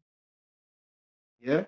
So in high school, he is not no against accounts or against principles of business Yes, or against something of else. course. Just like how you must do math and you must do English and you must do history, let agriculture science be a must be subject as well. You must do agriculture. And in order to get Yes, into I. CFBC, you either must have it as a subject or it must be a subject that you do as a part of your course while you're there. That will show that you're really serious because you want to make sure that the future generations are learning of different ways and means that they can tap into agriculture and be able to be of that drive for the future where food security is concerned. So these are some of the things that I would really love to see happen if we're really serious about food security for the future generation. Empowering our youth to be agripreneurs. We need to have a lot more young people see agriculture as not just dirtying up your hand in the field and so on, but see that they can be a part of the agro industry in many different areas. Well, I will make the recommendation. You have a young lady there, Harrison. You can put her to be director of schools, put her in charge of all the schools. You understand? She worked. She did an internship at Indian Castle after she was when she was going to Costa Rica at Earth University. She did an intern with me, and also there was a next one who came back to do an intern. Also, I think that's Nashem Data. Also want to do an intern.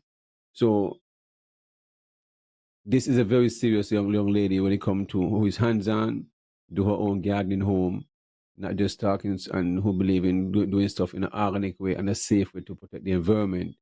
This is the ideal person.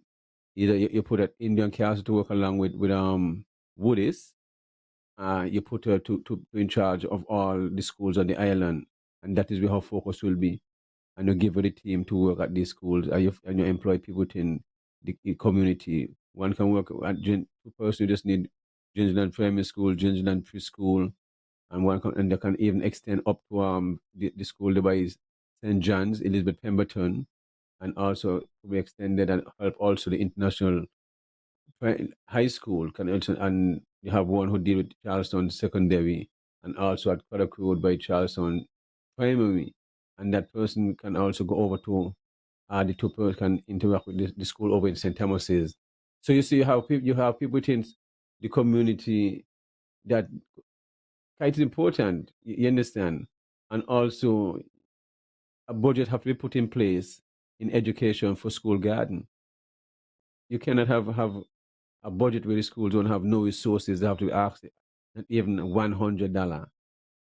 That make no sense. But you Um, just want the school to go beg, beg, beg, Banky, beg, beg. But if you have to, yes, um, I am not able to really see the comments and so, but a couple of them popping up on the screen. I'll give that. I'll read one, well, the one that's there. Also, when I'm done with that, I think maybe you could give out the number again so that people who may want to call no in to problem. know that they can Yes. call in. So we had Sherry and Richard saying, keep doing what you're doing, Banky. The Caribbean need to feed themselves and not depend Definitely. on import. Themselves. So which Yes. means people out there listening and people are really zooming in And to this the person, discussion yes. and realize that what we are saying is really truthful, and as a people, we really need to zoom in on it. So, for those who may be interested in calling in, the Yes. number bank is going to give you the number now. You're free to give us a call and weigh in on in anything in regards to agriculture. Well, the telephone number, the WhatsApp is 1-869-662-7196. You can send a text if you want to. I can read it out. If you want to call, you can call it. So it's 1-869-662-7196. Give thanks, Sherry, for the comment as usual. All the way, Yason from Texas. Never miss the show. Big up my cousin. Beautiful young lady, beautiful woman, you know what I mean? Strong minded and got her head on her shoulder. Very proud of her. It sound as if Never a dull sound as if moment. based on a Never a dull comment, moment. seem as if based on a comment earlier, it seemed as if she said she was in St. Croix. I don't know if she probably visited the US Virgin Islands. St. Croix. Well, she international, you know. It's saying Croatia all over international. That's one thing. So either one will go. But definitely, yes, on this, we have to take agriculture and make agriculture, put it at the top of the pinnacle. We can't have agriculture at the bottom and we're not taking agriculture serious and bringing in resources and just having them and not using them rightly and just don't care. This thing can't be continuing. The way forward, Well, every minister, everybody within the civil service have to be held accountable for whatever in department they're running. You cannot be wasting the taxpayers' money and then want to impose high taxes on me and raise the social security age higher. No, we should be thinking about lowering it. You understand? Stop wasting money and overspending. That is my thing. well, and that is what you're demonstrating as well, by doing what you do, and I am really impressed and truly happy that you're able to demonstrate what you have demonstrated in such a short space of time as well, because Of it's course. less than 6 months that on this trip, and have begun producing and setting yourself in a position where you're going to be continuously harvesting for the next couple of weeks, Yep. for the next couple of months, and also organizing yourself to ship surplus overseas. I mean, bro, that's some real serious progress and demonstration, not just talking about it, but showing that you know you you you are really You see, serious. yes, and Um, you see this. What hold happened? on a How this? second there. Yes, go ahead. For making the decision to run for political office in the next election.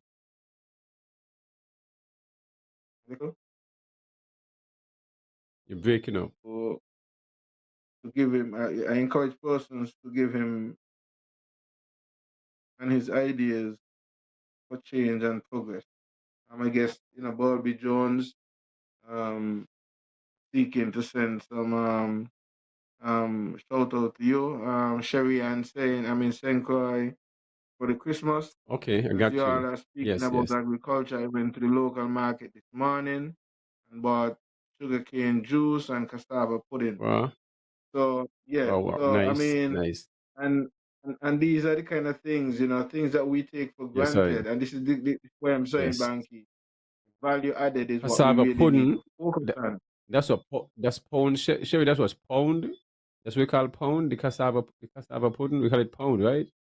Having Me coconut. sure. I know the cassava pound, but I guess And I guess chicken and stuff. she's saying, I know think it was once known for sugarcane production. Um, True, very you true. know, Banky, and this is the That was thing. closing on We 2000. have our When it was people. a shutdown, We the 2000, sugar I think it's industry. 2005. I think it's Five? 2005. Okay. But I got but 15 on my we have head. our people. 2005, yeah. We, we have There's a we five. have our we have our um people all over the world, and Mm-hmm. we have Caribbean people all over the world. Even if it's not just St. Kitts and Nevis, a lot of the things that we use on St. Kitts and Nevis, they may go by another Yes, name in another Caribbean territory, but true. it's very similar. So if we are supposed to create these value-added products and put them on the market, there are a lot of people out in America and England and Canada and so on, who just like when a person go in a supermarket and see a canned jackfruit, or they see canned ackee coming from Jamaica, and they feel so excited and delighted that they are able to at least get this thing from back home. It's the same way people will feel if they could get, whether it's golden apple or whether it's mango or whether it's whatever it is packaged from the Caribbean, tamarind balls, guava jam, guava cheese, whatever it is that we're accustomed to make that they can keep and so on that they don't get Mm-hmm. generally overseas. They would love to be able to get it packaged and so on. So we need to really begin to think like that and be Yes. encouraged to think like that, so that we could have that kind of market. Um, Bulby Jones again saying big up to Banky for making the decision to run for. Okay, so I get of the comment. Yeah, but Banky, it it it's really really important that people really begin to seriously zoom in on agriculture. I am really loving Yes. your approach. I'm really loving the fact that you the approach, but like Bulby is pushing us here to zoom in on the fact that you have taken it to the level where you're actually now seeing that the minister is not performing and you're putting yourself up as a representative to represent. And I'm sure if you were supposed to be successful, that would be the ministry or the main ministry that you would really like to handle.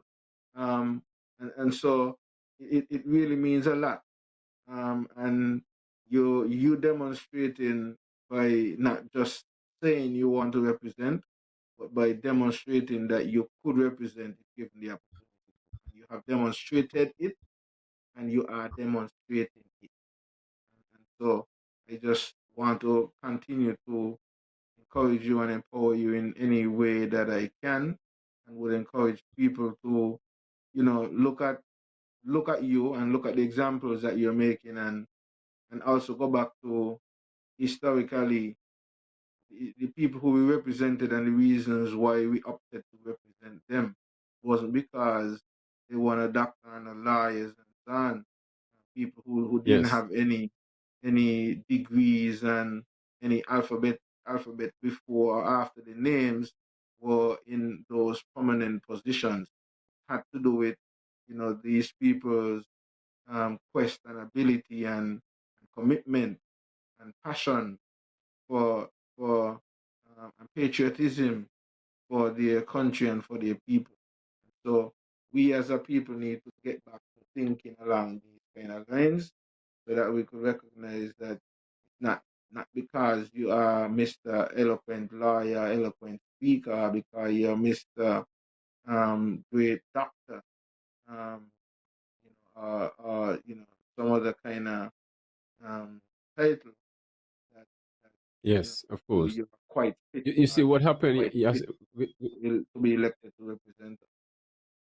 you see, we have to change the mind frame within our society where we have these professions where you're a doctor, you're a lawyer, you're you're working at a lawyer office as a paralegal or whatever as an accountant, that you're somehow your job is better than the tradesman, the carpenter, the plumber, the gardener, the landscaper, the painter, you understand, the tailor, the mechanic, the fisherman.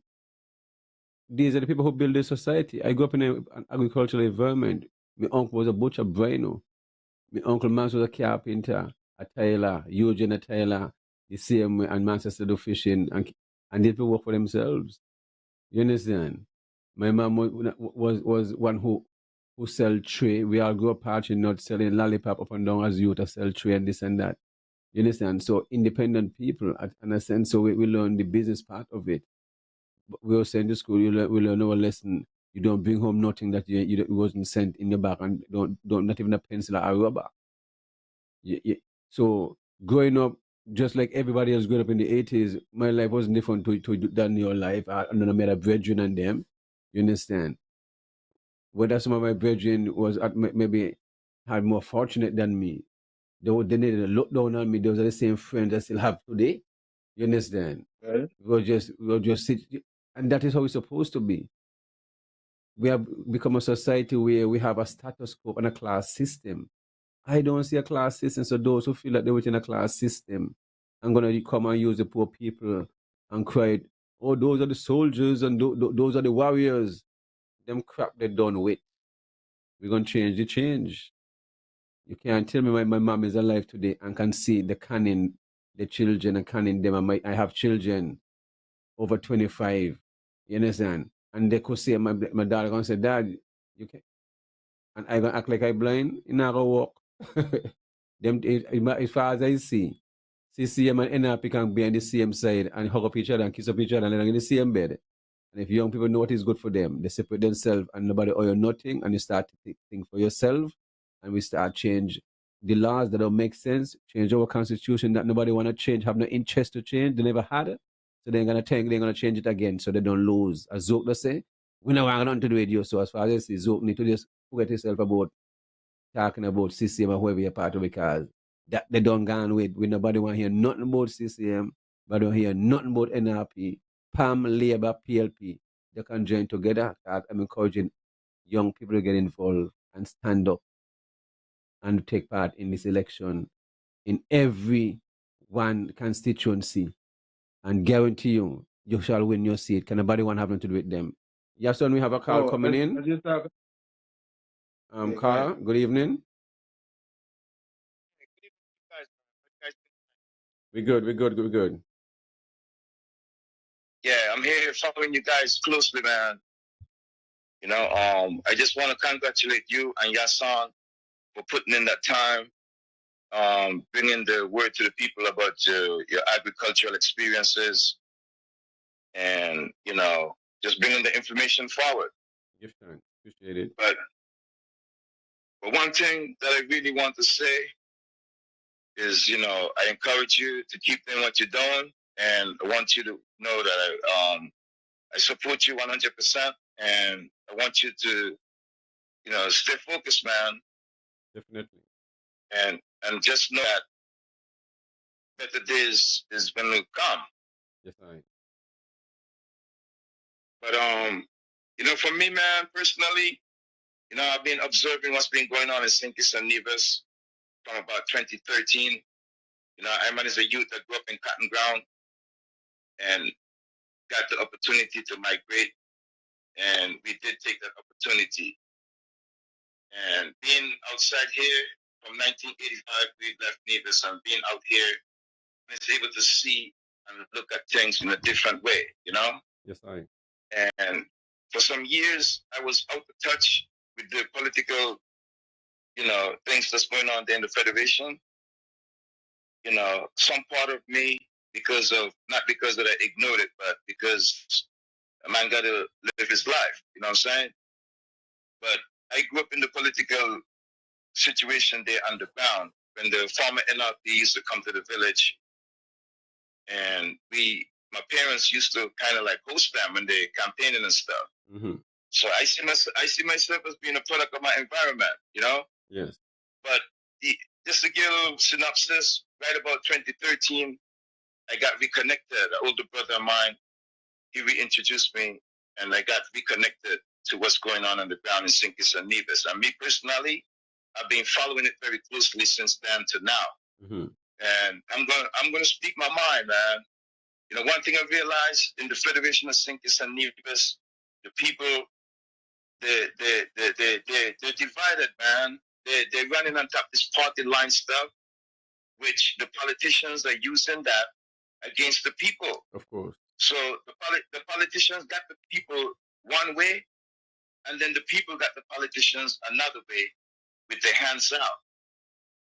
So because the people have got their hands out, the politicians are able to use that against them. We need to get back to some basics. The politicians of the day, they don't have the type of integrity that's needed. They don't have it. You know, a lot of talk this year has been about that MSR situation and with the CPI program. And a lot of money is still out there for St. Kitts and Nevis. Alleged from the guy Philip Martinez about $1.2 billion at least is still out there. And when we add in the amount of money that got mismanaged and money's went different ways, mm-hmm. right?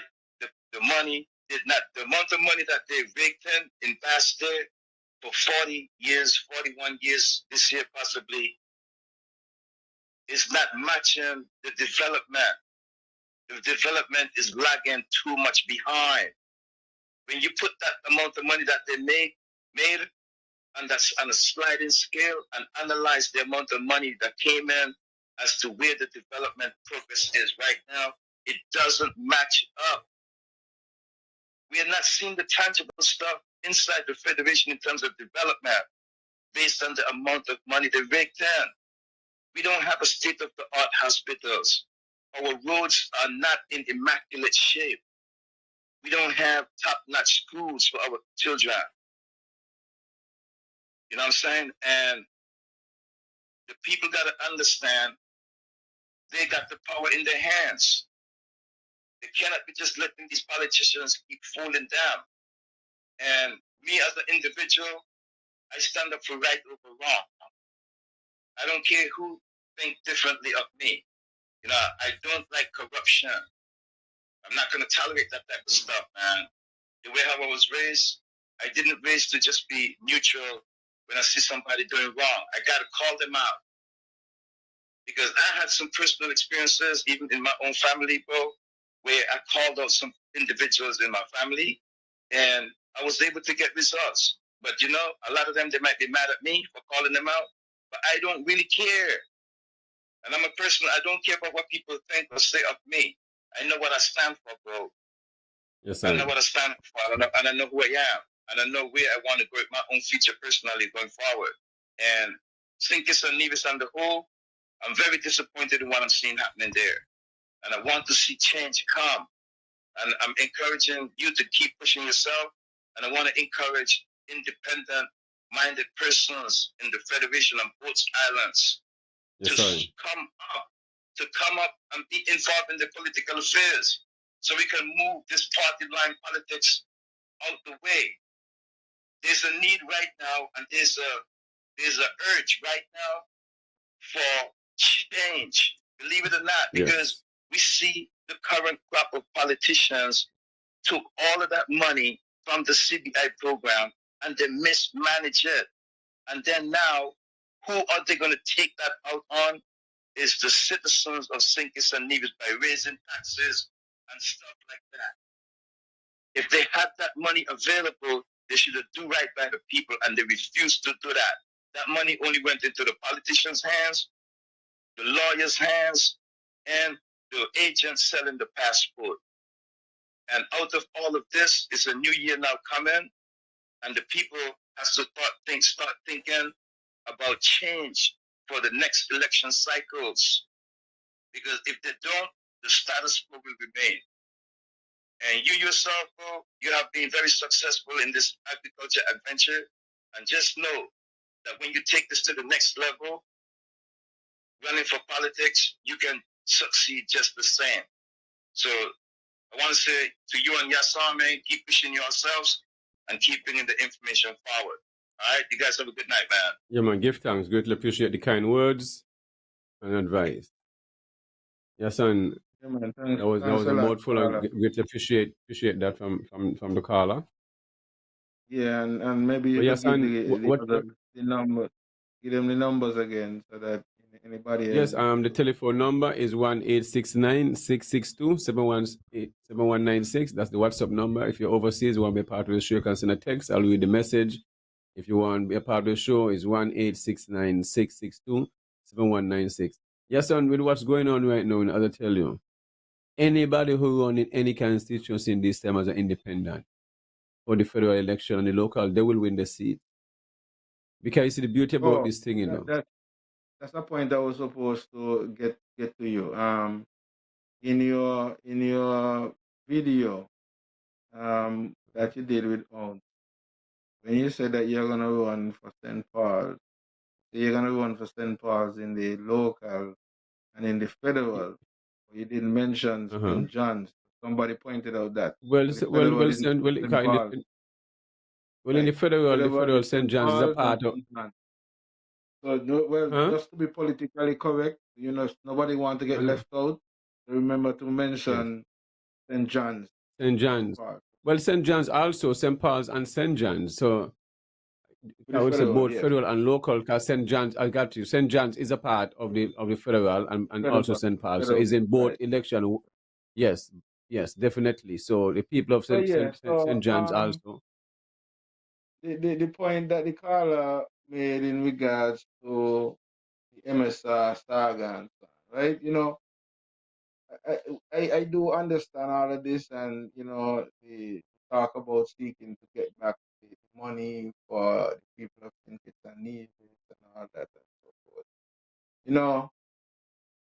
Banky, I as much as I agree and see how the citizenship by investment program can be used as a revenue generator. I have always argued that it is sort of a lazy mechanism and a cheat code, so to speak, for those who we trust with given the responsibility of managing our economy, because their responsibility is supposed to be able to diversify the economy to the point where there are many different ways where we're generating revenue from, than to be in a position where you're almost totally dependent on the CBI in order to take care of your basic needs. When you're in that Yes. position, it means that you're not a job. You're dependent on this scapegoat. And the scapegoat is, in a way, actually in ourselves up to a position where we're selling out our lands. Because in the selling of the, I mean, the selling of the shares, Yes. you can get shares for just giving a donation. You can get shares for real estate, and you can also become a citizen by investing in the third alternative, which is a project that is going to be of national benefit. But part of that whole land, and my thing is, land is the basis of power. Land is the true basis of power. And if these people who are supposed to be representing us understand this, I don't see why they should be so all willing and ready and so ready to sell out our land instead of seeking to do what we are talking about in terms of empowering our people to occupy the land, invest in the land so that we could be making the money from the land like Europeans did by using the land for agricultural purposes. So I would be more willing in seeing the government investing some money in culture and agriculture than more focusing on the CBI. But you have to have that interest in your son. You have to have the will and to follow through. You just can't say, "You're going to, if you, I mean, let's go back again, I won't stick with the Zook thing. If you don't fail, you cannot come and start again. Just move. How much chance you want as a virgin if you're working in an environment all your life and you got all these degrees and you fail? Well, how much, you don't have no chance. You see everything we just take about project, every time I do a project, I just go and it just be guaranteed. Straight, straight, straight. I ain't got time for failing, virgin. If you are training in an environment where you got time to fail for, you mean you don't have that interest because you're not showing up on the job. You gotta be on the job, you gotta lead by example. So so this is where we at. So the way forward, I want to see the department put Heidi as director of schools in charge of all the school garden and these things are managed properly with the school garden, the school children and can have safe and healthy food to eat. And I want to work with the school. The school children are very excited about getting within the garden. At Gingerland, at Cumberland, and I got a big up Ira and Marcos for being adapting the St. James Primary School garden and definitely putting in the work out there. Over the years, you can't take this thing for granted. Also, those within the school, the community, parents and others, they can also lend their time and donate whatever they can donate. But definitely, education have to have a budget where things are put in place for the school garden. There is nothing in place for the school garden. You just have people. They have to out there spending, and the teachers are not farmers. You see what I mean? So the teachers them still have a lot to do within dealing with the school children and marking and preparing work. So you need this garden gonna need permanent people to work and manage, and then the teachers them will get involved when they have some of the leeway. But you can't just expect teacher to manage a farm and they have it just don't work like that. Whether the school is closed or not, the farm still continue to run. So when they come back out, food are in place, targeted and planted specifically to make the harvest in time when school is reopened. The process goes on and. And these are things I've been fighting for through the department for years, but nobody they do not have the interest. And that is sad. Also, you still need community gardens to bring the people together. There's a model started over in Brownhill, but it could be continued in other Cheward Fountain, Code, different areas. All these are good just because you gotta eat in a virgin. And we know, even here, the kind of chemicals some farmers use, highly toxic. So it's not like this the highly toxic chemical is not here in the island. We can't act like we don't exist and see them on here and all these things. You see what I mean? These are the reality. So so if you're gonna be farming it in a school section area, you gotta make sure you have someone who understands growing of crops within a safe environment because you can't be there using dangerous stuff for our children to be using and stuff like that. I mean, you have to be doing stuff in a really, really holistic way. So for the new year coming out, my recommendation to the assistant peers, Ms. Russell Jeffers and Mr. Randy Elliott, along with the Deputy Director Floyd Liebert, please to put Marvin Lewis back at Indian Castle and move the manager and put him wherever you choose to put him. I don't know where you're going to put him. And move the minister too. He's already moving. This doesn't make sense. And put Heidi in charge of school. Those are two recommendations so far. You understand? Also, with propagation, there's a young lady left there after Rwanda leave who work under Rwanda very closely. Tasha, from you understand, from any countryside. Tasha should be running propagation. You know what I'm saying? And marketing is there. Let who is there to do the work. Who don't need to be at marketing don't need to be over there. But marketing need to do, and the manager of marketing need to do along with Mr. Elliott and Mr. Liebert along with Miss Russell. Build that relationship back with the farmers. The farmers have lost their trust between the Department of Agriculture dealing with marketing. And worse, now you have this 2025 agenda coming up where they have no assistant. We're waiting how they're going to fix. So How are you going to fix these things, Virgin? what about cementing that relationship, not just with the farmers, but really Yes. create an opportunity for the agro-processing side to be Yes. much more vibrant, and thus the marketing now would then be critical, because when you set up the side to be more vibrant, then you would need to be in a position where you could market whatever the things that you are creating from there. And these are some of the ways you could set yourself to empower the farmers. If you have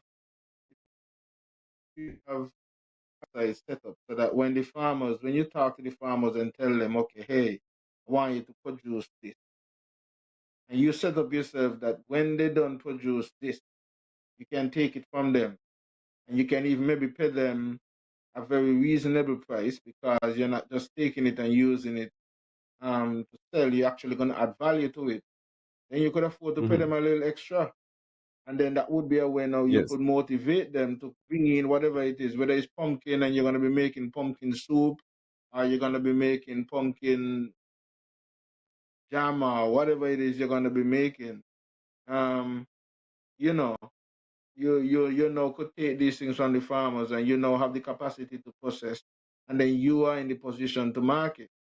So you market this to whoever, wherever it is that you need to get it marketed. And these are ways that you can really seek to empower the farmers and have that relationship develop between the agro processing, the marketing, and the farmer. And that is the key area that I think really need to get fixed between agro processing and marketing. If you can get those two things started out, then it will be very much easier for the farmer to produce, knowing that they're getting guaranteed price and guaranteed sale. Perfect, yes, and that is what is needed. And also, as Sherry mentioned earlier about sugarcane, this is something we need to plant more of. If it's one thing I realize, once guests come around on this sugarcane, they go crazy. It's just showing sugarcane. People just love sugarcane. So farmers, I encourage farmers to always. I mean, I planted sugarcane on the farm and still going to plant out some more because I realize once people come on the farm and people don't mind, and people buy sugarcane like they buy any other stuff too, by the start. So these are stuff is And I and encourage and to plant. something that people should know. I found out this when I was pushing cane juice back then. I don't know if a lot of people remember I used to sell cane juice, but one of the things that I discovered was that cane juice itself is Mm-hmm. very good as a sweetener for people with diabetes. As much as True. cane sugar is bad for them, juice in Yes. itself, in that raw state and that raw form, the sugars that is in cane juice is very good for diabetics. So it can be used as an alternative sweetener instead of using sugar or using any other So form. there is So no this is spike, something which that means there is no spike, it is not spike, right? If you use it of course. as a Yes. sweetener, the juice itself, raw cane juice Yes, of itself. course. Yes. And so these are things that, if people, who are around pay attention to, then they can help themselves. Because sometimes, they might need something sweet to eat, but then they could drink some cane juice and it doesn't really affect their high sugar content. Uh, Well, so I just a hope little, right, no, just a but little point that that's I just definitely interjected that no. you were talking about the sugar cane. No, I was just saying. I hope these changes are being made. At least the new year could be started off right with new Indian castle and a new turn to make sure everything is. It will take a while to get everything up to par and they start producing some food. But if this recommendation is accepted, which they should be put forward. But when you have the minister getting involved and the farm is telling them, leave Mr. Marvin Lewis where he's at, that he can manage, he being managing the estate and work under my management. And the minister gonna tell you he don't want him, he gonna put who he want there. And that person fail, keep failing, you're not gonna move it. Well, what ties does that the minister and this gentleman have so? What is so close that if somebody failing, you make it look bad? And the premier and the whole cabinet and looking on and as if like this thing don't exist and the world watching and and feel very bad about it. How I would like to hear the cabinet and all those within how those speak and look at Indian Castle. I would like to hear Mr. Brand have to say about Indian Castle. I'm calling him out what Mr. Trust have to say about Indian Castle. And I'm calling this and that. Skid Scarborough to do a show in Indian Castle. Take a trip down there. I will encourage him and ask them and make sure call the Minister of Agriculture and sit with him and see if he'll do that show. And he should also call Mr. Jeffers too and talk about Indian cows and all these things and how we feel about Indian cows at this point and the way they want to move forward to it because this don't make no sense, yeah, son. And the general public is not pleased about these things. And if it's one thing unknown, they can't avoid this, as much as that we don't avoid it. And Indian Castle is the same as the hospital. Mr. Brown have to address the hospital because agriculture ties into everything within, you understand, communication. It ties into healthcare. It ties into road and development because farmers need proper road. It ties into water. Right now they're drilling well, and I didn't hear up to now anything utter about the plan where agriculture minister and the same minister of communication and public works come to say, well, will and the premier say, well, we're also going to be drilling the well, which is not pa- patable for the home, but is good for agriculture Potable, yeah, purposes and potable all this water, different yeah. stuff. So what we're gonna do is to tie everything within agriculture because agriculture first at all times. At all times. Because everything revolves around agriculture. So anyone who wanna get involved within government and have that interest looking for their people, they gotta realize agriculture is at the first of anything. it ties into every sector within the community. Everything you have on your back, whether you live in the car you drive, this shows you that everything is agriculture. Everything. Because the earth resources we are mining But and using. Banky, that project that Yes, sir. is cast should have never been allowed to get to a point where it is as you're speaking right now, because that that was a model. A model would have been created to have a model like that, and to allow it to get to this in a time where you're talking about reducing your food input bill by 25%. You would have had a model that could clearly help significantly to do just that, and you have allowed it to just dwindle like that. Um, does not speak well for any future intent.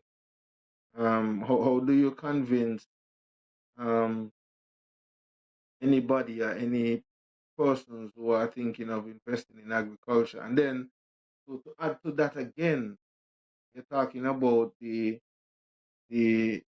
lackadaisic approach to the Tabasco pepper project phase, that Nevis, the Nevis phase of it. That in itself again is a demonstration that you're not really serious for that which you're saying, and it speaks into Yes. just a bag of lip service when it's significant, or when it's important, or deemed important to have a conversation about agriculture.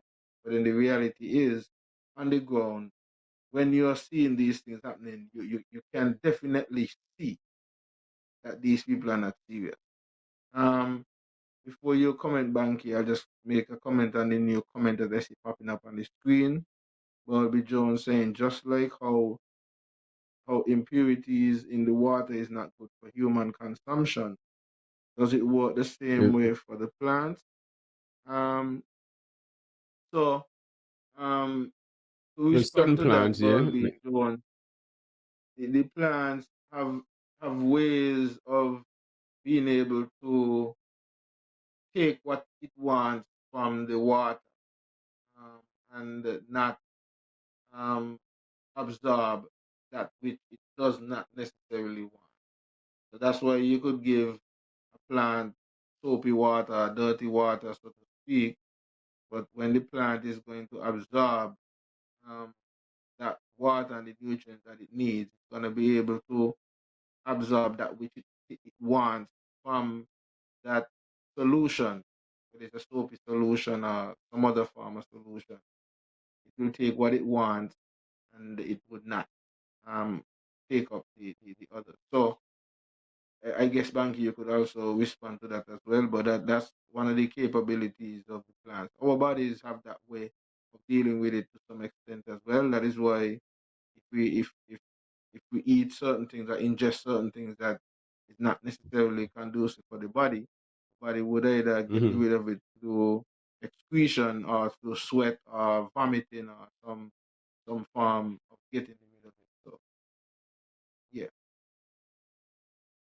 Well, it depends, especially like leafy crops like lettuce and pop choy and stuff like that. You know how our water system is, with some of them is open where monkeys and animals can fall into them and stuff like that. So that's really important why you gotta make sure you treat these areas before they reach to your home. But when it comes to plants and so forth, we having something like, especially living using them on leafy crops like lettuce and pop choy, back feces. That's why you see E. coli bacteria and so forth. But you'll find it high when it comes to in lettuce, those leafy crops. So yes, contamination, especially like, I mean, certain crops, leafy crops, those, if the water is infected, can affect, especially by feces and, I mean, pathogens like that really can affect, of course. So yeah, but at the same time, as Jason said, the plant would use what it wants and stuff like that. But when it comes to leafy crops, spraying, especially feces and anything, that the plant can absorb. This thing could be stay on the plant itself and can affect people. I think what he was relating to is when we were talking about the The wells and drilling, stand, and so you were looking at like when you drill well, the water that you're going to allow for humans, it has to be treated yeah. Well, if you for have heavy impurities metals, and if so they're on. having heavy metals and stuff, Right. depending on the So he was contamination of the water, asking if heavy it's the same metals. thing. He was asking if it's the same thing in relation to the plants. So that's what I was saying. y- In relation to Yes, the plants, that's where you could give them that water with all of these impurities and heavy metals and so on, because the plants will be able to absorb what it wants from it and yes, not absorb the other. So that's of kind of the course. point that I was trying. I think I was trying to respond to with the comment that he made. Yes, I understand, but I understand what he was saying, but I just adding the part there. But if they are metals that the plant can absorb and stuff like that, it can affect you within the fruit at the same time. So Right. environment, and so that's why they have to test the water and make sure these things have been treated and is good and safe also for farming at the same time. And they don't have in these metals and that the plant could absorb and end up, of course. But it's a beautiful question. It's a good question that he put forward. Yes. So I appreciate that question and stuff like that. But yeah, son, I want to play a video that had gone viral. I didn't expect that. I mean, just like a normal day of harvest, which we do on the farm over and over and stuff like that. Whether I was at Indian Castle, but this time promoting the farm. Homes will just come and while we're walking around doing stuff, you'll just follow me around and then ask question and then I'll just answer and just share it. We're not expecting these things to happen where you'd end up with over almost 100. I don't know how much views is that right now. Because last time I see it was over 143,000. So if you check it right now, probably as for over 150,000 views throughout the Caribbean. So I just want to give thanks for big up Obi, big up all those who share and like the videos throughout all the different Caribbean countries, as far as Africa, England, it's just all over the place. The video have been gone. People have been inspired by the kind words I put out there when it comes to young people and how they see farmers and how, especially how within the agricultural sector, where if farmer is applying for a vehicle, they seem to only want to give them a truck. They don't want to can't have a van or a car or this and this thing goes to fishermen and also to plumbers, all tradesmen, where they figured out no, this they have to change that mind frame. So, and within certain other professions, they can't get a certain type of vehicle. A man should get where he wants to drive. It is entitled. You cannot differentiate how you look at a farm and think, oh, farmer always supposed to get a truck. But how they get this thing, think like us so. Those things need to change. So that was my thing and encouraging young people to use their time wisely. And that I'm one of those persons who don't put hard in front of work. I never did it. And I always speak to my children saying, hard don't exist. Ain't nothing name hard this and hard, nothing hard labor. Another thing name so. Okay? It's just work. You must use effort. Once somebody gonna whip behind you, that's it. Anybody getting whip behind you, you leave the job. And that's it. They Okay. speak don't speak to it a right tone. You leave the job, the life ain't gonna end, you know. The world don't end because you walk off of somebody's job and you leave them behind and stand for what you believe in. It not gonna shut down. And people gotta understand these things. So young people gotta realize, especially in this time with the fighting amongst themselves, they gotta look at it and see what's going on. When you're fighting and killing off yourself, the same people you don't like is the same law you have to give to maintain their lifestyle. Drive the same fancy car you want to drive. Your parents gotta put up a fine the money to do these things. So you got to know to use your time and then nothing named bored. Nothing named bored. You gotta know to use your time wisely and being by yourself. So this thing about being bored and you do all this work by yourself, well, who will help you do it? If you need help, you hire somebody. Not if you don't need it every day, if you need it, but at the same time, you take your time and do your work.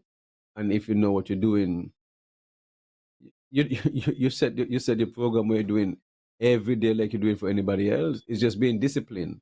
I'm the kind of person who Yep. is disciplined. So wherever I'm at and I'm working and I choose to work, whatever institution, they cannot take me for granted, you know. because I'm one person who love to leave people work and go home. You understand? Wherever I'm at, if you're gonna take me for granted and pull any stunt, well, you're gonna figure it out as you're the body go car. Me ain't gonna stick around, Me ain't gonna have a long conversation about 1 cent. I could keep the 1 cent. I gone. You're going to see when I gone what's gonna happen because my shoes can't be filled that easily, and that I know. So I don't know about these kind of things. So young people got to understand. My message was for them to realize, as a farmer, you're supposed to differentiate what I drive or how a farmer should look. Because I'm not gonna look the same all the time when I'm on my farm because I can't have on a suit. I can put on a suit and lift up watermelon and go do weeding and so and use my weed whacker. You understand? I gotta just appropriate. And then when I leave the farm, then I look different. So you should not differentiate what a farmer look like, or what a fisherman look like, or electrician, a plumber, a carpenter, a man driving a big truck, or excavator, and all this stuff. We need to get out this mind frame. These are who build the society. These are the builders of our society. So how you want to look down on these builders of society, and then next part of society think the better than us. That now go work. We're gonna change the change. That's the way forward. We're gonna change it Okay. up. We have to. It don't make no sense. You can't because when we're spending the same money, well, who money look better than who money? All the money look the same. That's the reality. And everyone throughout the society. When people call my phone, me not in a farmer account for food, You understand? It's the same lawyer and doctor and this and that and everybody who look up on the same farmer account me and to know me haven't it. Because we all gotta eat. It's our life force. It's the source for our survival. So how can't we Okay. take this thing serious? So the way forward, we definitely have to start within the school sector, where the primary school, the preschools, they need a little garden. You understand? The government have the daycares, all those stuff. Need to have a little garden, all the little daycare, and then Yep. where is impact all this. A way forward, we have to change these things and make sure people can, and also encourage people to go into farming and make sure they can get an incentive. And let me say this, and the general public better understand, listen this, listen me clearly. Agriculture is the only sector within St. Kitts and Nevis, only sector which is 100% duty free concession. Somehow they don't want the people to know, so I don't understand what the secret be. It's not a secret. So nobody get enough favor once you're farming. And if you got a quarter acre plot of land, even if you have even if you have less than a quarter acre of land and you have a greenhouse depending on the size, if you have a greenhouse 30 by 40, you're producing more food than a man who have a half acre of land. You see something to show you. Right. You must get a concession. If you're into landscaping, these things, nobody give it doing enough favors. What agriculture and encourage you to do, so you will get concession off. So nobody within the ministry and a minister, nobody doing enough favor. So ministers in the past who act like those people favor, they're doing a favor. These things are legislated. So you need to understand these things. If you're into gardening, into flowers, you're entitled to get your concession off your equipment. And people have to understand these are the things that they put out to the general public. And this is how we're encouraging people. If you're not putting out this information to the general public, letting know this sector is 100% duty, and these are stuff that you want to be encouraged. You understand? You got to put it out there, brethren. That's the agriculture of a whole communication area. These are the information they put, and they have NNC, the government. You put these things and advertise and what is needed if you want people to be interested in the agricultural sector. You're encouraging the young ones in the school to do their sciences subjects and to study plant science and all this different stuff. And it's the same thing in medicinal way too, and also to study, you understand, food safety, because you're going to need, if you're going to be planting more food, you need to have people understand food safety and food post harvesting and all these things. Okay. Because when you harvest all this food, you have to know to store them properly at these right temperatures. And the training is not there. You don't have people who specialize in these things to do it forward. You must have to have specialists when it comes to preserving food. I know how to preserve food because you can't take food. If I take my watermelons I harvest and put them on a chill one time, put them in a cool place where they can sit and go and weigh out the shelf life. Those who buy me, if I take them off the chill, whoever buying them have to put them back on a chill. You see what I'm talking about? So if you don't understand these things, it's just not gonna work. So you can't encourage in pushing 2025 and all and food security in the future and we're not developing a proper storage facility, a 6 little storage freezer plant not gonna cut it. They're not gonna work. That I can't not when me plant that I can't work for me alone. If me start put food in them in them thing that them they don't full up of food, ain't it? Mm-hmm. So other farmers gonna put their stuff. So you really got it. You need acreage of land. We're gonna have an area where food could be stored for a long time, and then all this will trickle down to we're gonna sell wholesale and all this different stuff. But this not gonna work. These people don't have the ideas so that not gonna work. So, but these are things that is needed. Barbados doing this thing. Sink it is on the way about putting in lot of freezers and stuff like that, and dry areas where they can preserve food and all this stuff for long shelf life. But on our end, I guess, as I said, we're probably going to start to deal with 20, whatever they have in their mind, 2030 or whatever, and stuff like that. But in the time to come, we will have somebody, a different set of people within, going to make the right decision and put the right people in the right places, because what is happening now, the interest is not there. And if people don't have the interest, you just can't be taking pay and just come in and speak nice and use fancy language. These things, we have outgrown this kind of behavior and this kind of stuff, and we're looking for, and we have to help people accountable and responsible when it comes to doing stuff. Yes, son. Well, I am in total agreement with you, and listening to a lot of what you have put on the table here. Like, you know, and the funny thing is, some of the things, especially in regards to the Indian caste and things that you were personally involved in. So hearing you speak about them, I know it really is coming from a heartical place. It really means a lot to you, and I know that I mean, just as passionate and maybe even more passionate when it comes to agriculture. So hearing you talk about the issues and challenges that you are faced with and the other farmers are faced with, and the inactivity from the ministry and minister in regards to agriculture, and the seriousness where the 25 by 25 agenda is concerned, where we are right now.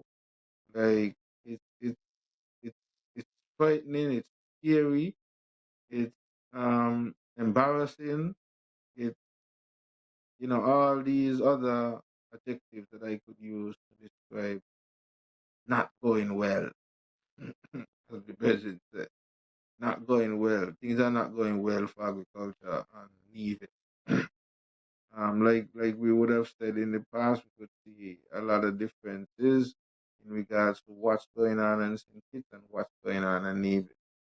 And as Navisians, I guess it is just fear that as much as we look at what's going on the federal level, that we also zoom in on the Nevis Island level and address what is Yes, happening on I. the Nevis Island level. And that is what seemingly we are doing and we have been doing over the years as we run Mm-hmm. this program.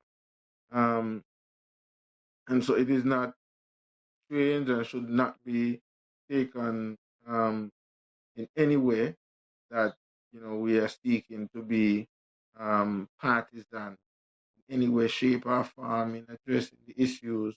I would hope that Yes, I. folks who are listening, instead of maybe getting up in their feelings in regards to if what we say may affect their area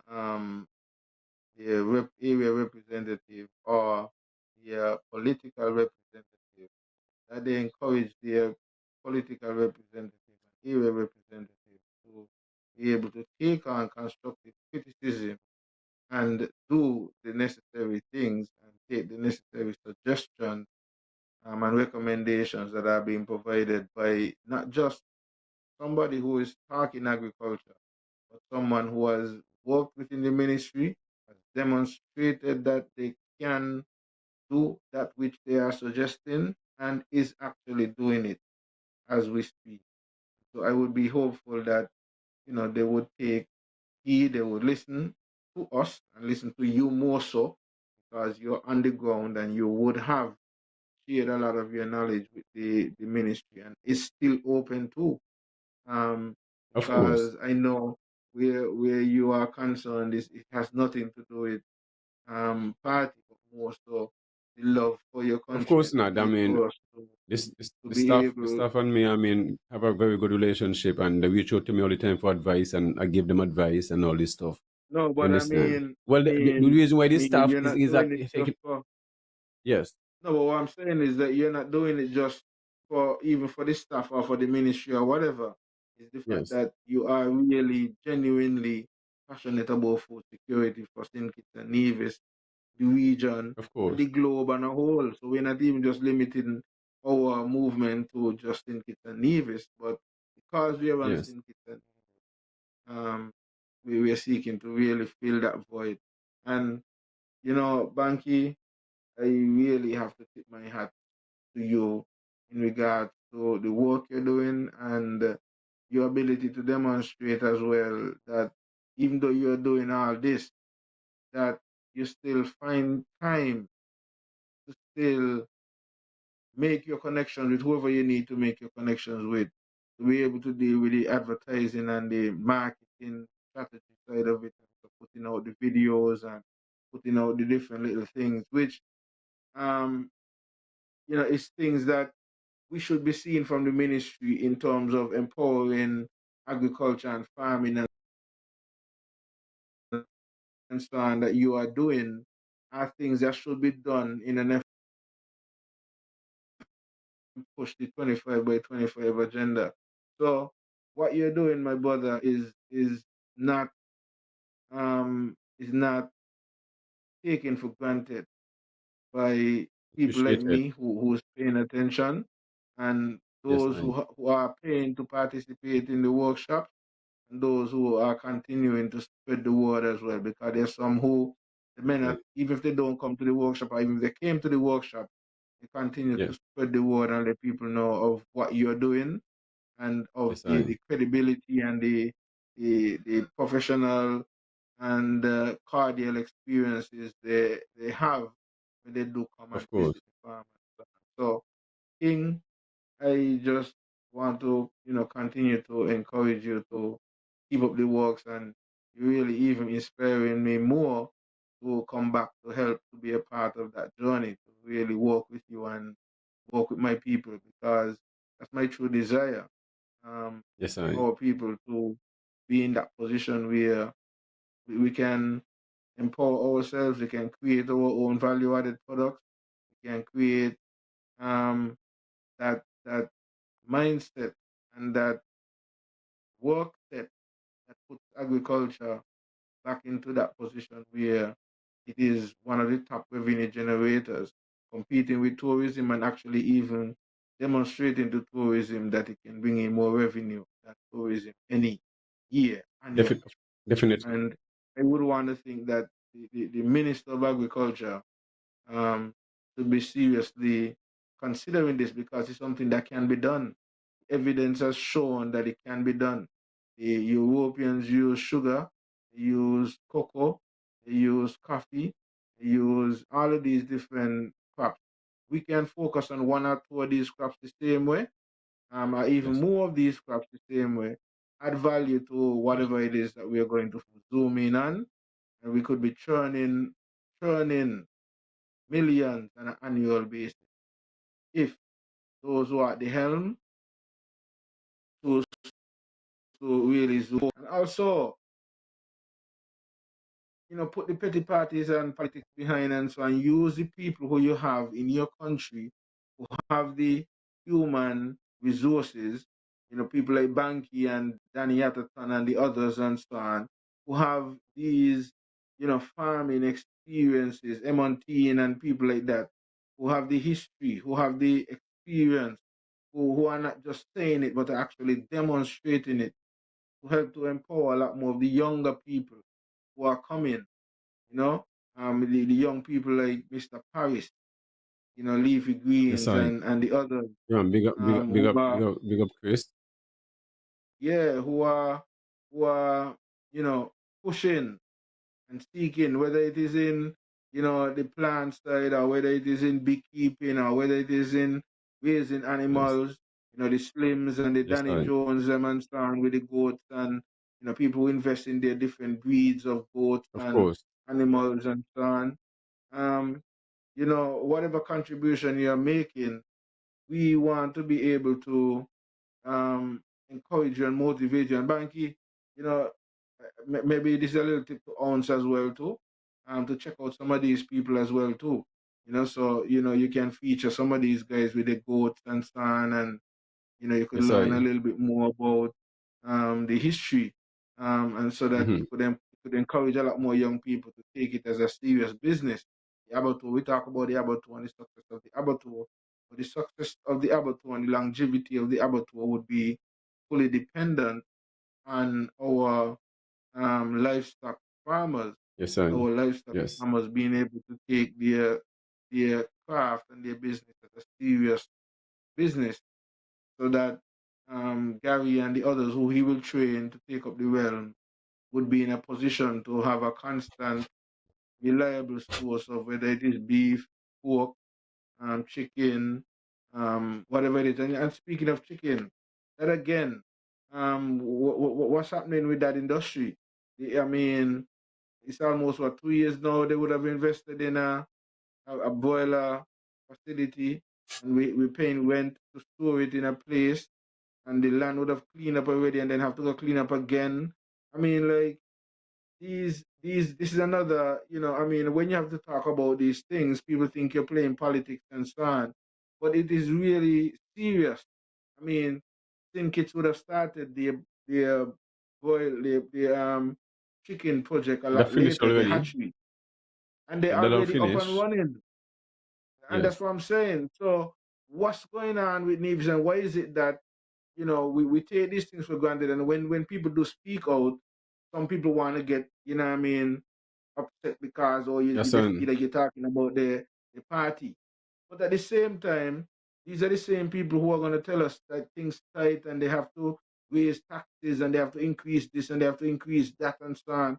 When if they were supposed to invest the time and effort into some of these things, some of these activities would ease the burden off of a lot of people. Because if the chicken industry was up, the broiler industry was up, it means that a lot more people would have readily gotten into the activity and would have been able to be benefiting from it. And we would have been talking seriously about reducing the imports of chicken into St. Kitts and Nevis, and into Nevis specifically, because we're talking about Nevis.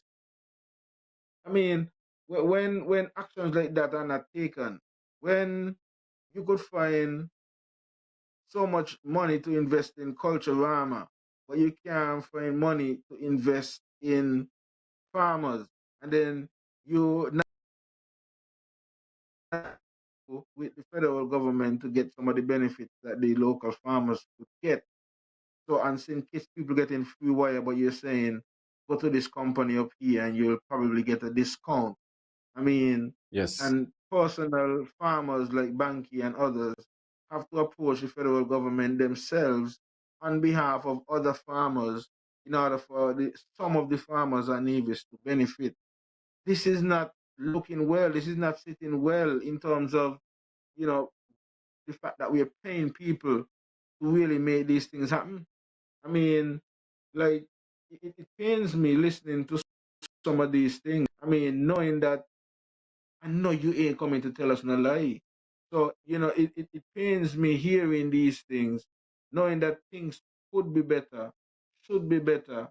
And by these things not being done, it's actually demonstrating that we are not serious about really making this agenda, this 25 by 25 agenda. And I would have heard the premier said on one of his programs that he is very doubtful.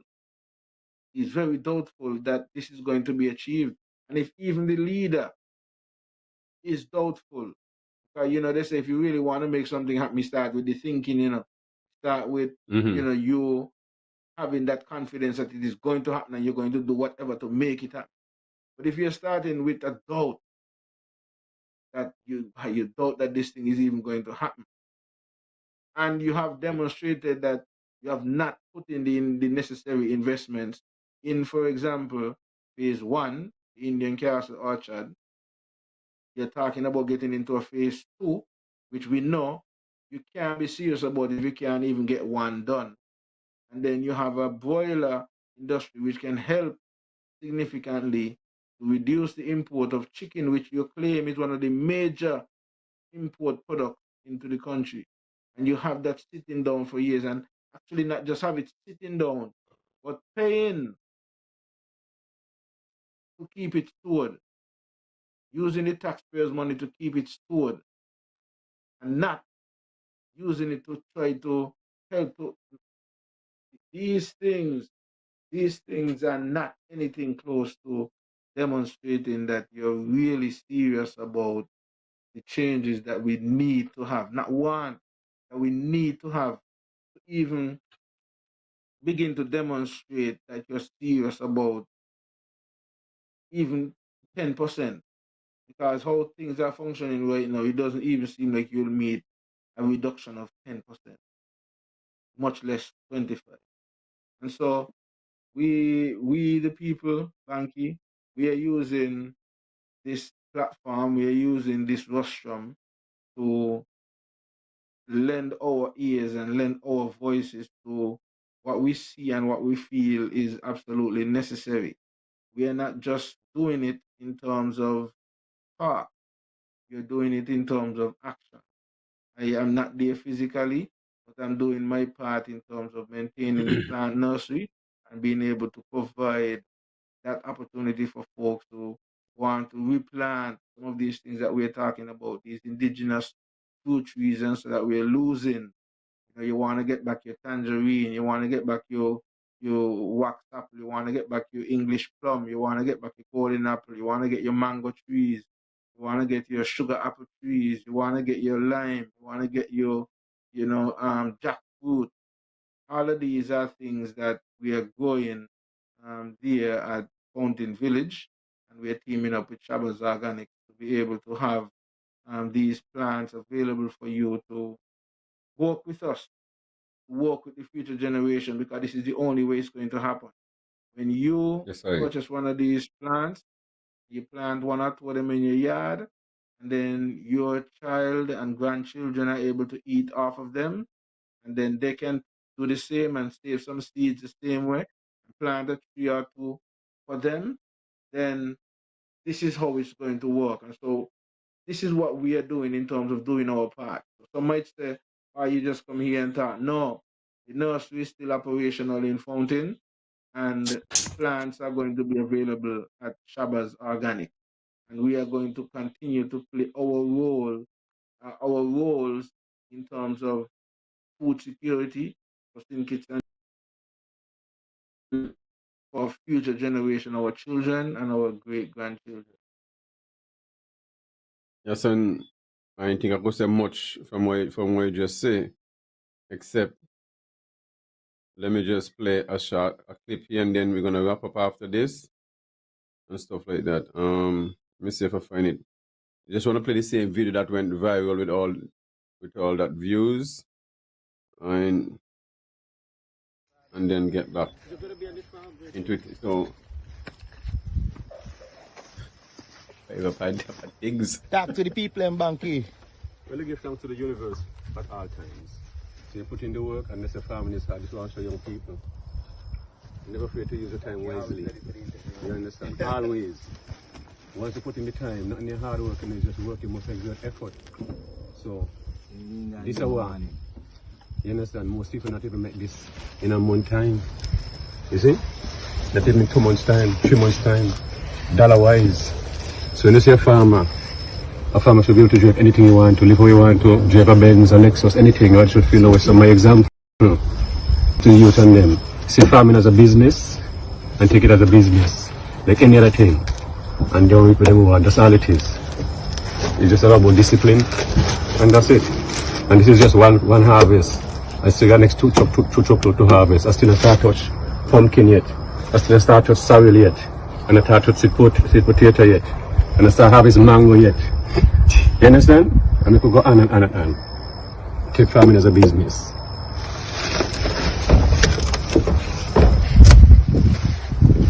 Easy thing.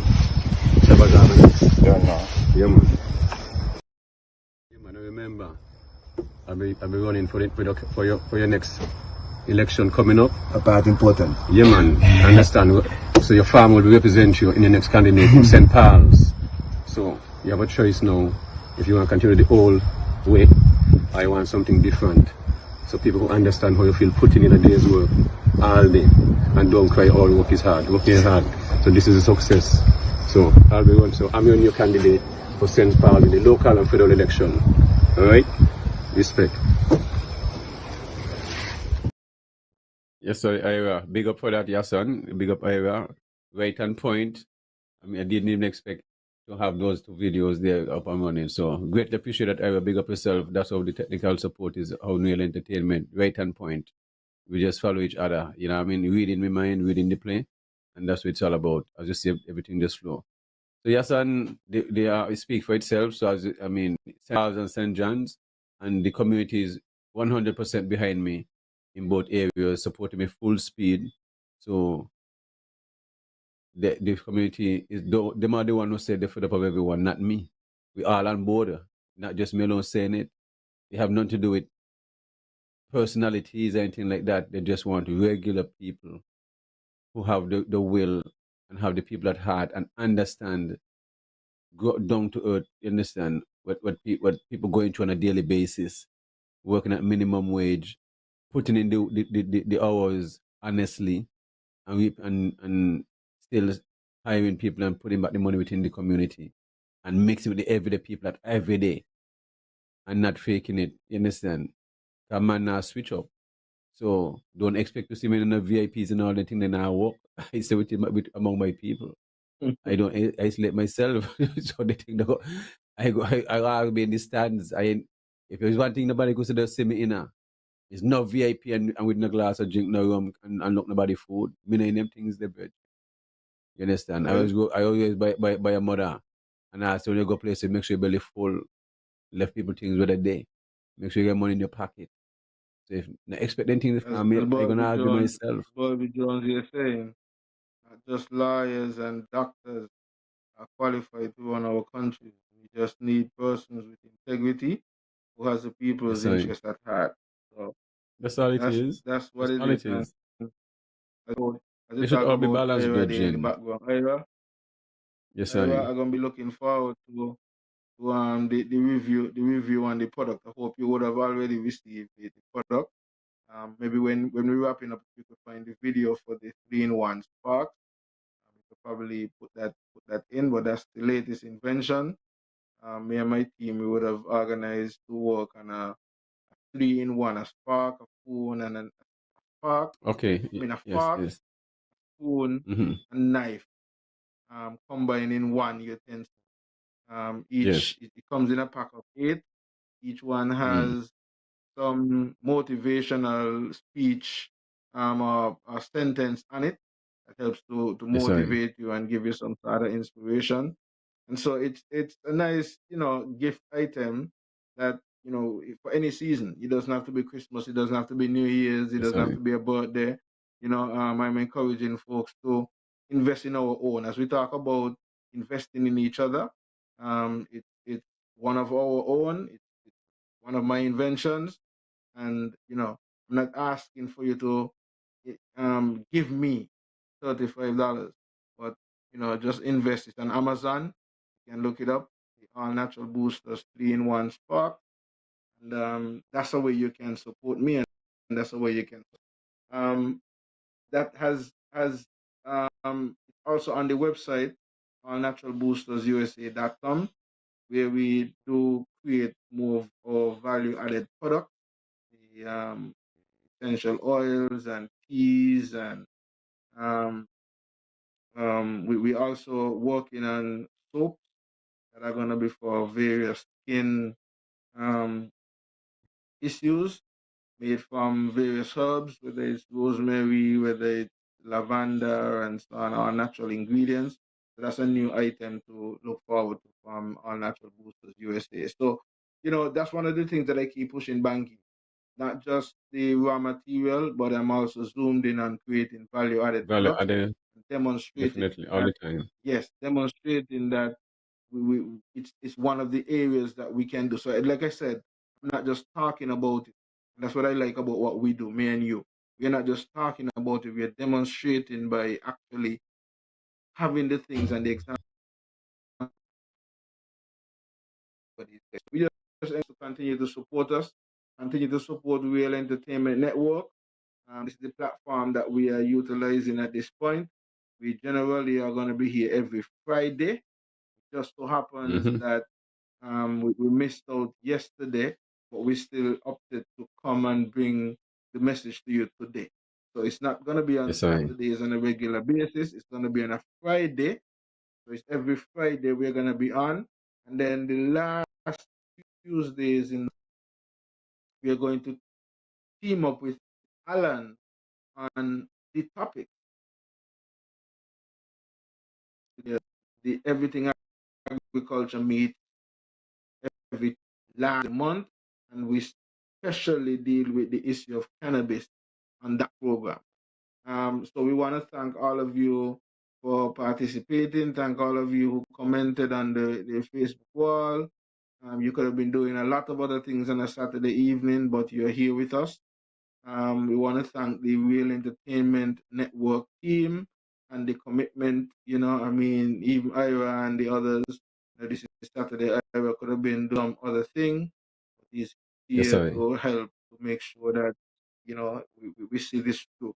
Banky, you also for the commitment, because, as busy as you are, you still make it your business to be here on a weekly basis to talk everything agriculture and pull me in with you as well to make sure that we do the show. So it's a commitment, people. It's the end of the year, and you should know that we are not getting paid to do this. This is just our commitment. Or it's like our donation to the world in terms of bringing and keeping the issues of agriculture alive and bringing it to the forefront. So we give thanks to all those who make it a business to give us that attention. We look forward to having you every Friday night from 7 until 9. And we need to continue to support Real Entertainment Network and the other programming. Banky, here's where I say, give thanks, continue to do the great works, people. But I guess more than likely you're not going to see us again until sometime in the Gregorian new calendar year. Tuesday, next week Tuesday. Next week Tuesday, the 31st, you know. Okay, if we get that opportunity to be here with you again on Tuesday, well, all right then. Yes. But until, we want to wish you all, and well, now most people are celebrating Kwanzaa. So happy Kwanzaa and full joy the new year when it comes around. Well, if we're here Tuesday, then we'll probably be able to give you a better New Year's greeting. So give thanks, everybody. Give thanks, Banky. Give thanks, Ira. Give thanks to the whole crew. Enough love, Rastafari guidance. Yeah, man. Enough respect, Yason, and greatly appreciate all who tuning in and stickers with us throughout this Saturday evening. I know lots going on as is in the festive season, and it's the Xmas time. A lot of foreigners and locals are here in Ireland enjoying the beautiful place of St. Kitts and Nevis, and we greatly appreciate you guys sticking with us and supporting the show, and all those who giving me the kind words and encourage me to steadfast that they supported me in this next upcoming election. Greatly appreciated. And you guys know, you all know me and know how I stand.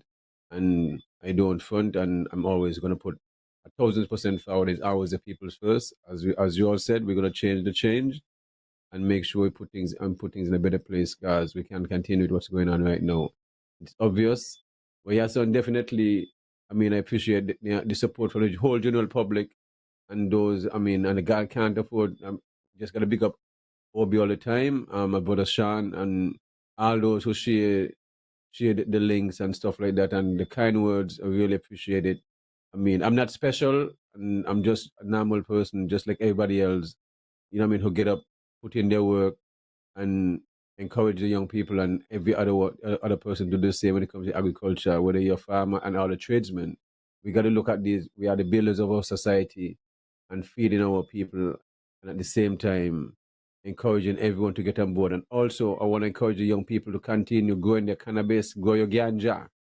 And police, leave the people weed them alone. Most people complaining saying you are putting up the weed. Leave the people weed alone. Otherwise, you're going to protest it, you know. Leave the people weed alone. That's all I have to say about that. Yes, I see a comment dropping here. Even Jeffers saying Happy New Year, everyone.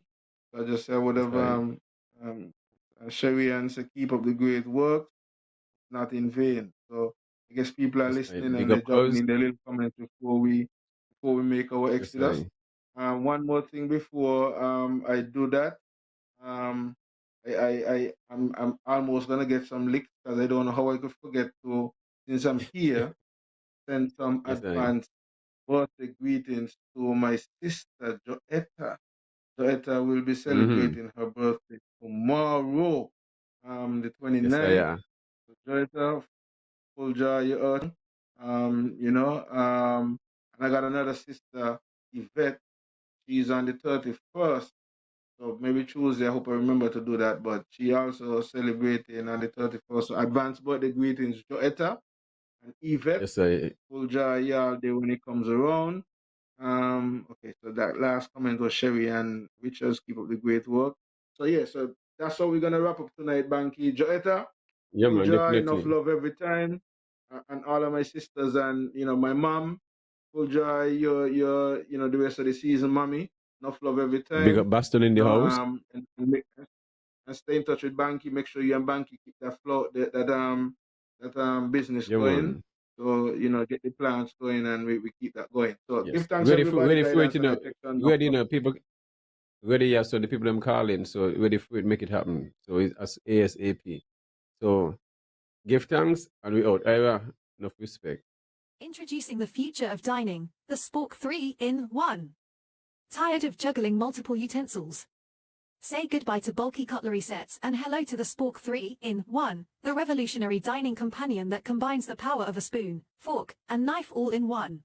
Imagine effortlessly enjoying your favorite noodles, from pasta twirling, soup sipping, and even cutting the long pasta. 3-in-1 Spork has got it all covered. The Spork 3-in-1 simplifies your dining experience. No more fumbling with multiple utensils, just one compact and convenient tool. Perfect for any occasion, from picnics and camping trips to everyday meals, the Spork 3-in-1 is your ultimate dining companion. Made with high-quality materials, durable and designed for long-lasting use. Available in a variety of colors and styles, find the perfect Spork 3-in-1 to match your personality and dining needs. Wait, there's more. Tired of feeling uninspired? Stuck in a rut? Need a little extra motivation to conquer your day? Our 3-in-1 Spork features a unique, inspiring phrase printed right on the handle. Our Spork comes in giftable packaging. Make a thoughtful and practical gift for any occasion. Don't settle for ordinary. Upgrade your mealtime with our 3-in-1 Spork. Get yours today and experience the convenience of the ultimate 3-in-1 Spork set. Order yours today. www.allnaturalboostersusa.com.